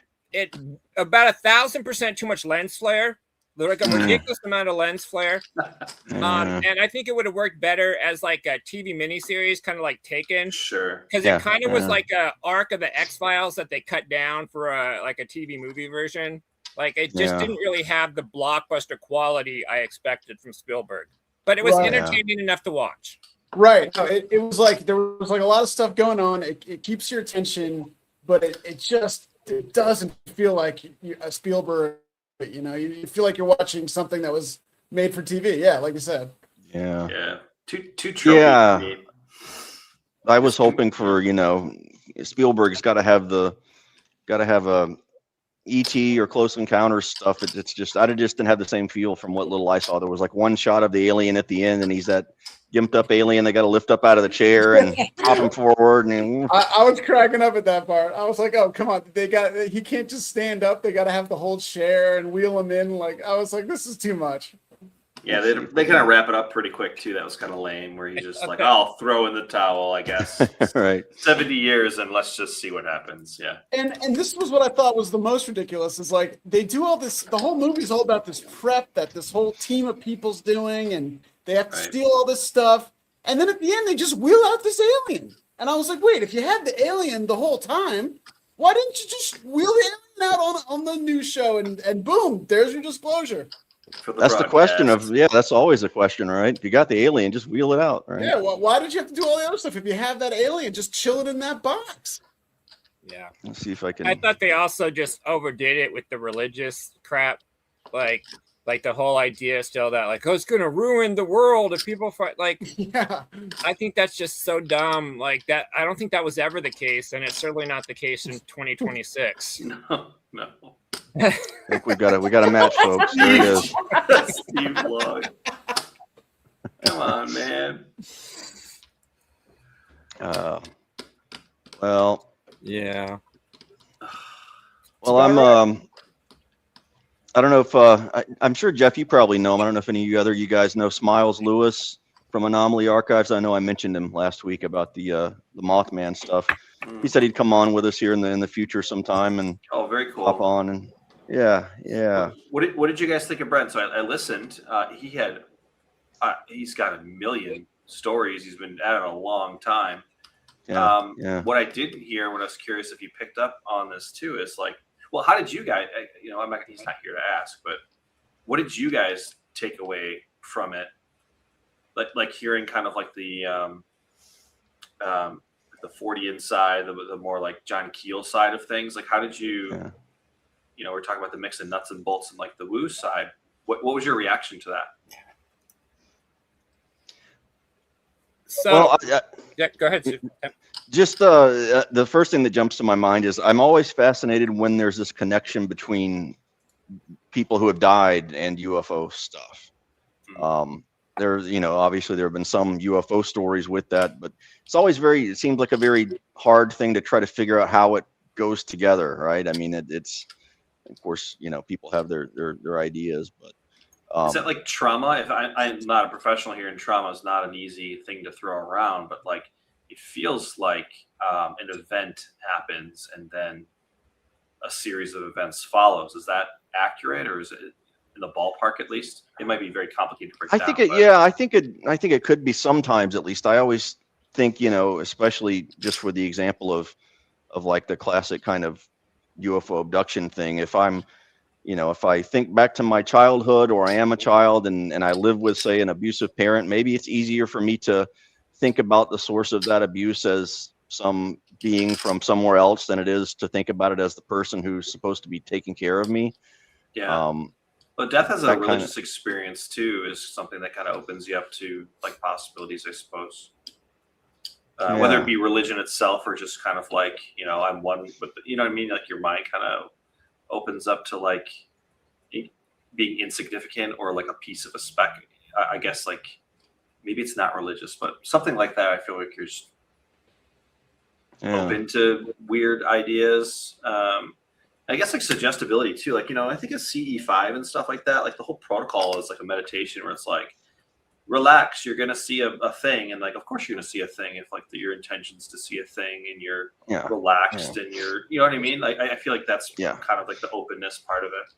Yeah. When he was telling that story about that guy that basically would like tell people these experiences going to happen, like he talked about that cloudy kind of experience and like it kind of then grabbed, like that just reminded me 100% of some Stephen Greer CE5 contact events where people say they saw like something in like a foggy mist, like, that they were looking at, like, and the UFO came out of the fog. And it just goes to show that this idea of CE5 or like psionics or calling the aliens down has existed long before those guys started talking about it way back in the day. And I absolutely think it has to do with suggestibility. It's like, you go to any Skywatch event, like you go to a UFO conference and you go to the Skywatch, there will always be people that think they've seen UFOs, even though they're planes or satellites or whatever, because they go there with the idea that they're going to see something and then they see something.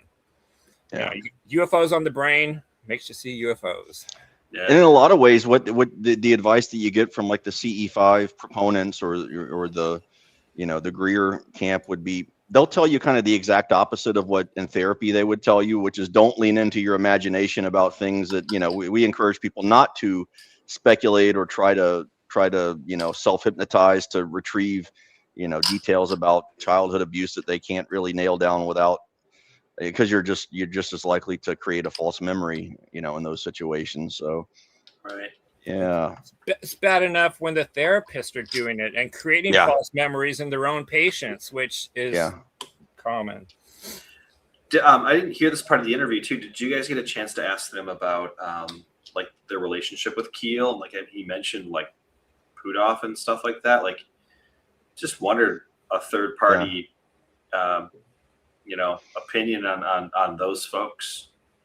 Did he share anything? Yeah, I was like having a little bit of there? audio, but a little bit of audio issue, so I might have missed some details actually. But the thing with Keel, I was interested as to whether Keel had been initially nuts and bolts, and it sounded like he kind of moved more towards the, the Jim used to call it a 4D perspective or a non-extraterrestrial perspective over time. But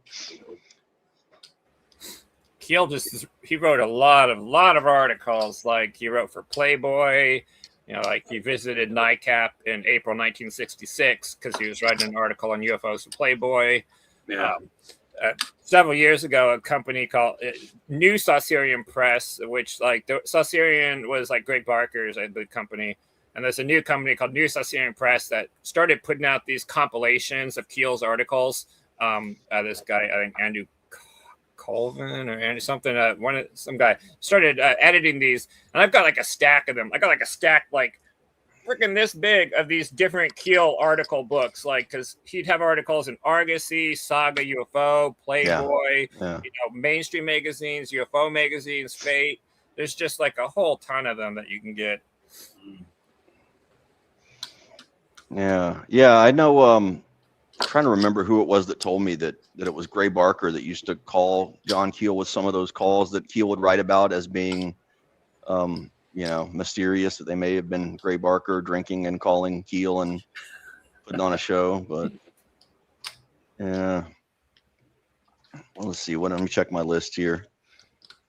Well, I will save this story. I guess I was going to mention, somebody had asked me about the my training time when I did the JB Ryan RV training. Maybe it was you. Maybe it was I think maybe it was Paranormal that asked about it. But it came up somewhere a few weeks ago. Somebody had asked me about it. I did. It's probably 10 years ago now. The JB Ryan Institute in Carolina. It's next to Duke. JB Ryan was an ESP researcher in the 50s.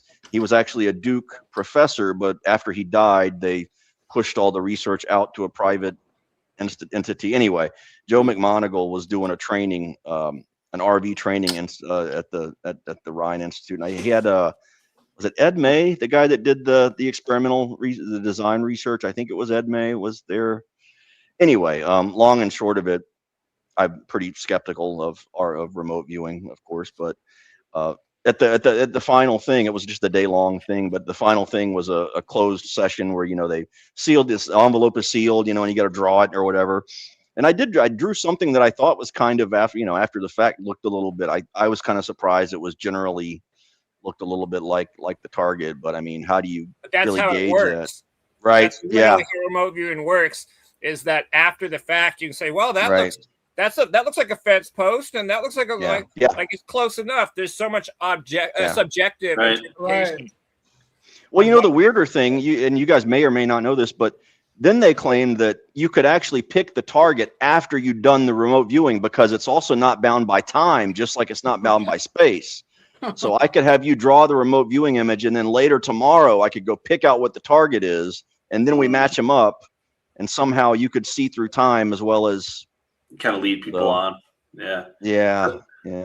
So what is it, I guess, like, what is tricking people? Like, do people, I feel like people talk about intuition, and intuition is the kind of like that very vague description for like a je ne sais quoi, like, you know what I mean? Like it's recall, right? You're going into your RAM, I guess, kind of, not your RAM, you're going to your memory banks for something, and you have an inclination, but it's actually just like synapse firing and you actually correctly doing something, right? What is there like a relationship there between that and remote viewing that kind of shoots a dopamine or like hits intuition? Because I feel like people are like, oh, I knew that somehow, and just like, you convince yourself you knew it. But what is happening there, I guess? What's the reward system for remote viewing that keeps people thinking that it works and they keep doing it? I guess that's the better question. Yeah, I don't know if this exactly answers that, but it makes me think of, there's a concept in psychology called transliminality, or sometimes you hear boundary thinness. These are all a lot of things that are like almost the same thing, but not exactly in the same box. So you're like fantasy proneness or boundary thinness, or they're not completely overlapping, but kind of similar. But the transliminality thing, my understanding is that the kind of like the internal boundaries between my conscious and unconscious are thinner or more permeable. So maybe that's a way to explain it, but yeah, I think that you maybe are picking up on. I think of intuition as processing that my brain is doing that I'm just not consciously aware of. Yeah. Like you think of like a chess player, and they're like, "Oh, I just know the move," and I'm like, "I'm pretty sure your synapses are just firing like this, and you don't realize that you just have instant recall for a memory. Like you had to have experienced it or learned it or seen a position to do it, and if you can do that quickly, that has nothing to do with intelligence. It has everything to do with like, calling a storage from your brain or whatever." I'm reminded of like TV shows like Psyched, or like even shows like The Mentalist, where like these people, they're not really psychic. They don't really have any sort of psychic ability. It's just they're really like subconsciously, acutely aware of their environment and are processing things at a subconscious level that other people just like are just not as talented as. But it's nothing like psychic. It's not like intuition. Like it's your brain like picking up on things, processing things. To bring it to like UFOs, or I guess adjacent, Chris Ramsey, who is a podcaster and personality, who's a magician, who does some of this too. I think he gave away one of his tricks on like, I guess it's like a statistically large amount of, it seems to be women, I think he said. They're like ATM passcode or like their 4-digit passcode is their birthday or a combination of their birthday. Yeah. And so he would just get it right. You know, it's like basically say pick a number 1 through 10 and you say 7. Like most people somehow get to 7 statistically for some reason. It's something like that where you're just like, oh, what's your birthday? Well, that's your, you know, if I know your birthday, then that's your ATM code or something like that. Yeah. Yeah. That's why there's a big connection between like magic and the psychology. Like people that study psychology, I'm like, there's whole fields of psychology, like the psychology of magic, like that study things like this. There's a lot of like mentalism, as you point out, is prediction. It's like, you know, statistics, probability, and prediction that you're doing. So yeah.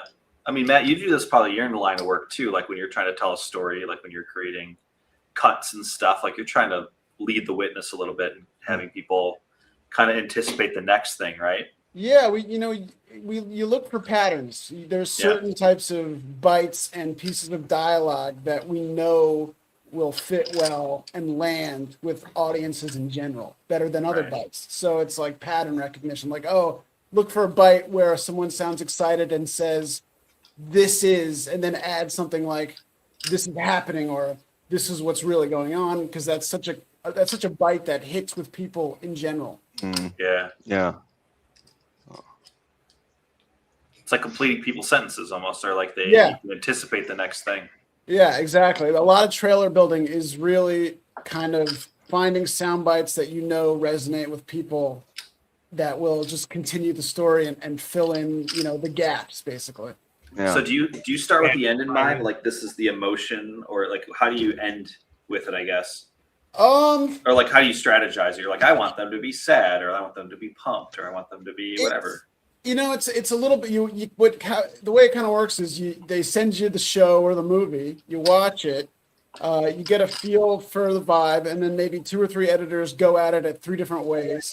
So one guy's cutting it in a way where it's like, oh, let's really advertise the like mystery element of this and make it so that this appeals to people looking for mystery.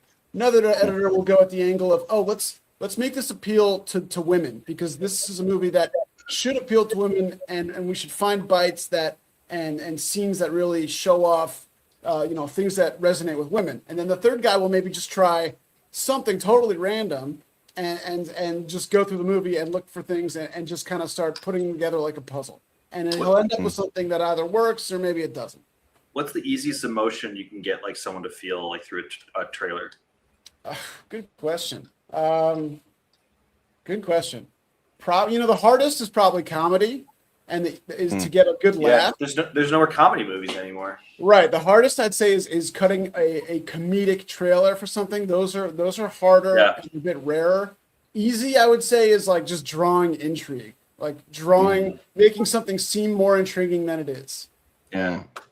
If you're on X, that's the whole basis of a trailer. Yeah, it is. It's really mostly that. Let's make something look more intriguing than it actually is. But if you think of news, you can get people to get mad. Like mad brings people back. Like what I just think of like social media, and I think of the news.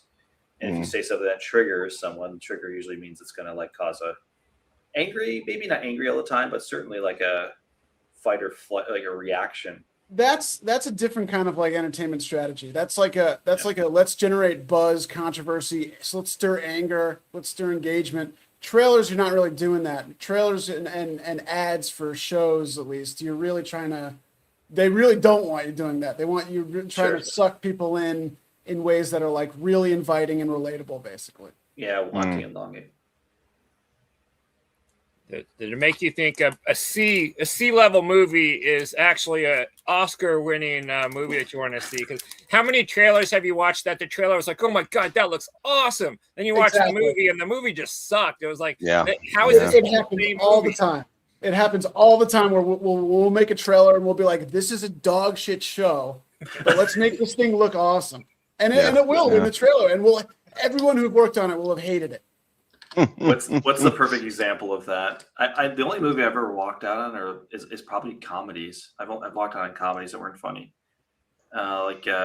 Is it Grown Ups? I think Grown Ups. I just walked out of. I was like, nope, Can't do it.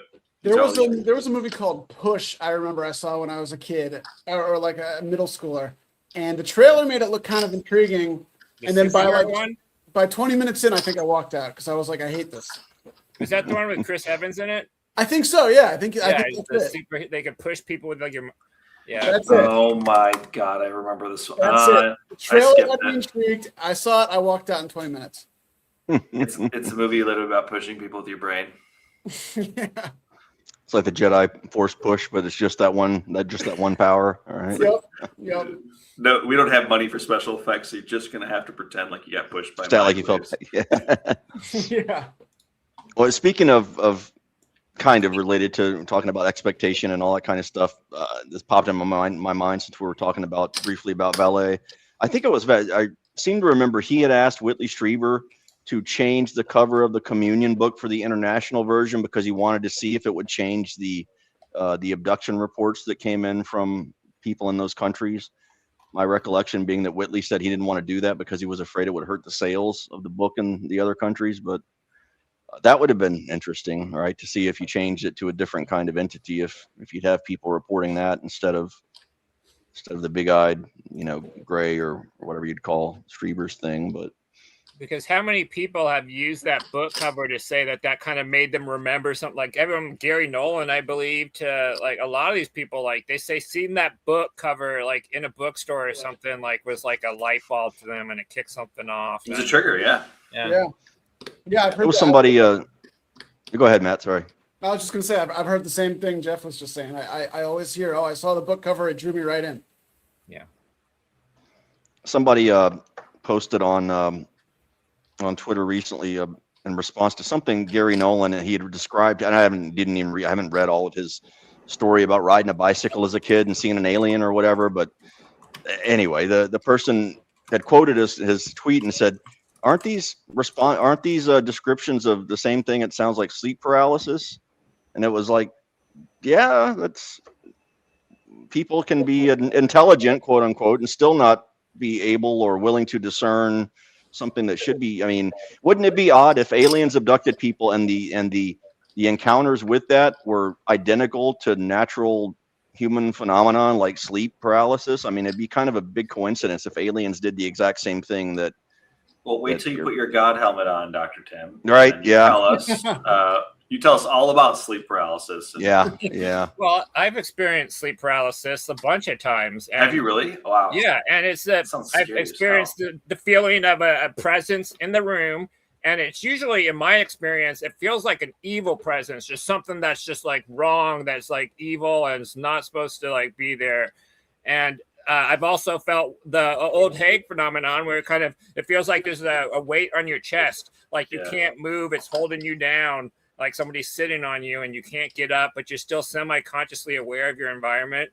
And during some of these sleep paralysis events, I've also had just some weird, trippy, like where I could hear people talking, like in the house I was in, and that got. I had it once, and that's kind of what I had too. Yeah. Yeah, and that got integrated into a very vivid dream I was having in this half-awake kind of state.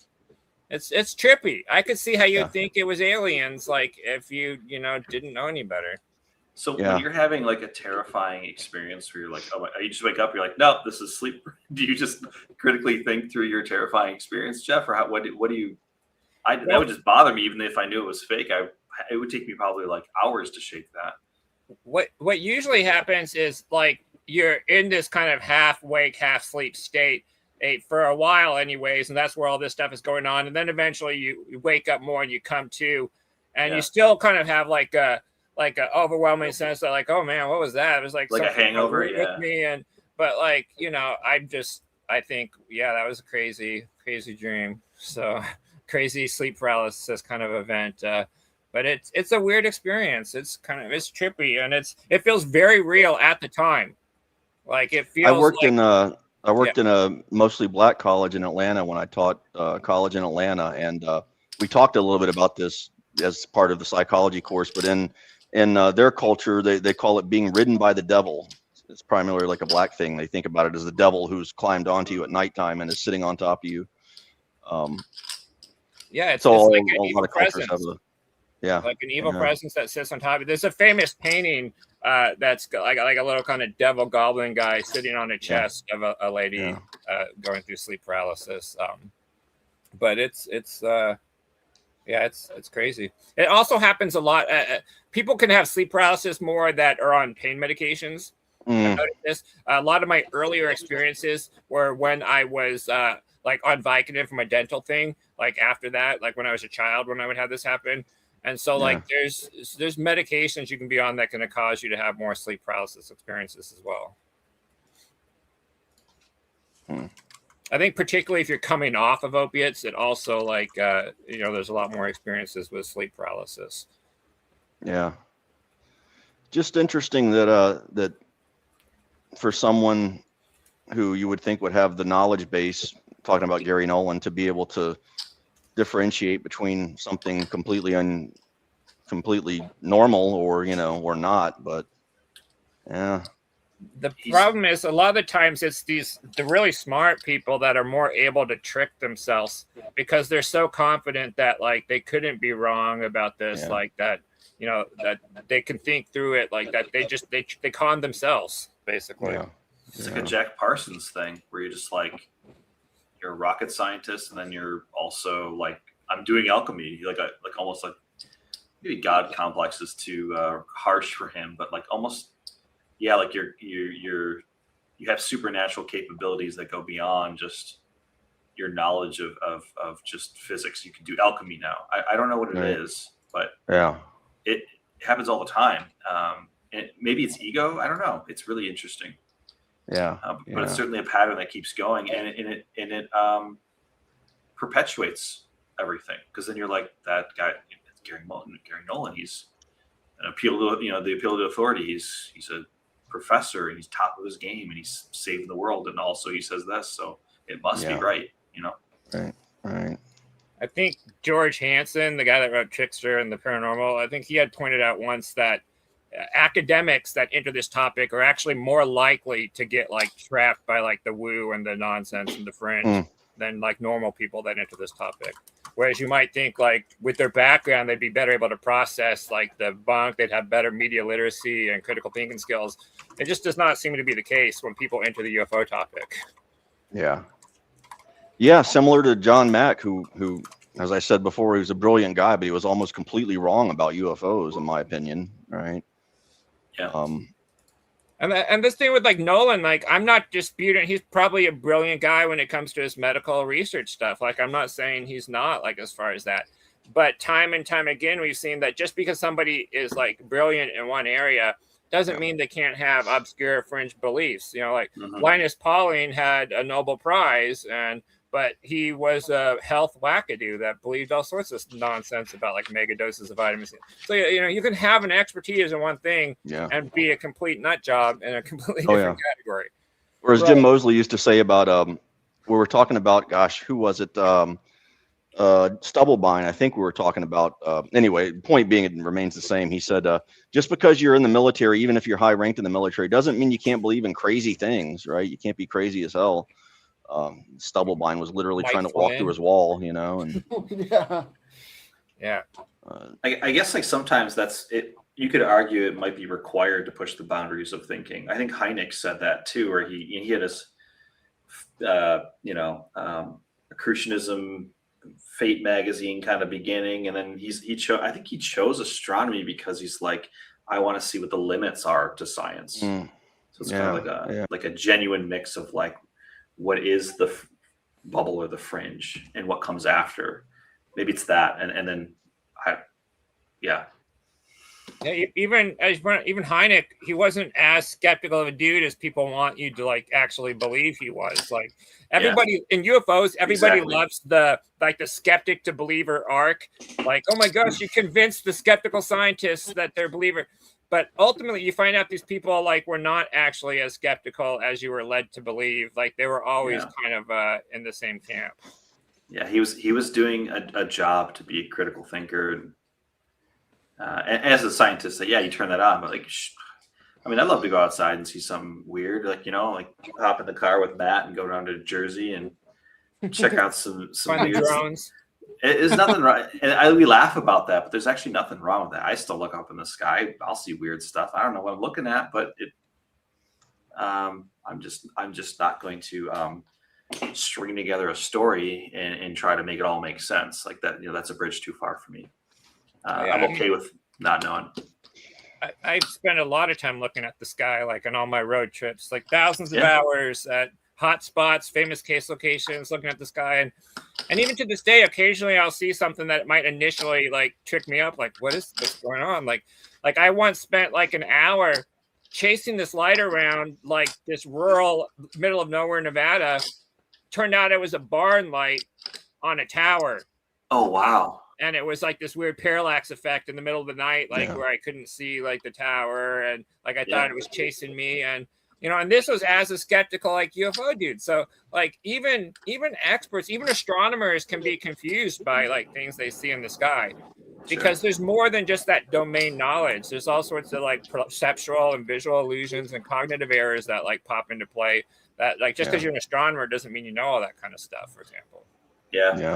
What I land on is like the fact that it's aloof and not overt tells you something too, for most of the time, right? It just, you're like, it's so aloof and like, fleeting. It's like the little stuff that floats in your eyes. As soon as you try and look at it, it goes away. And you're like, that's because it's not. It's always on the edge of reality, Correct. Yeah, exactly. It's a peripheral thing. Like it's when you see someone on the side of your, eyesight, and you look and it's not there, but you're like, swear to God, someone was there. That's what it feels like sometimes. Elusive. And that should tell you something that it is. That's not there. It's like they're I had that happen to me. Yeah. That happened to me yesterday. With people, like a person? The corner of my eyesight, and I thought it was a ghost until I realized it was the Amazon delivery guy that had gone. Well, guys, I'm about to have to sign off here for the evening. So you got it. This was fun. Thanks for having us again. Yeah, thanks. You guys always welcome. We'll do it again in 2 weeks. We'll do a straight up panel next time around, and then maybe the time after that have another special guest on. So some of you, if any of you guys know Larry Warren, who I've known for many years, going back to my youth, he had offered he'd come on, and could be an interesting one to see what he'd say about Rendlesham these days. That's for sure. So very cool. Rendlesham, as I pronounced it. Yeah. But yeah, always glad to have you guys. So I'll put out another reminder, and maybe we'll see you guys again in 2 weeks. It's always nice. Always fun. All right. Have a good night, guys. Catch you guys later. Bye.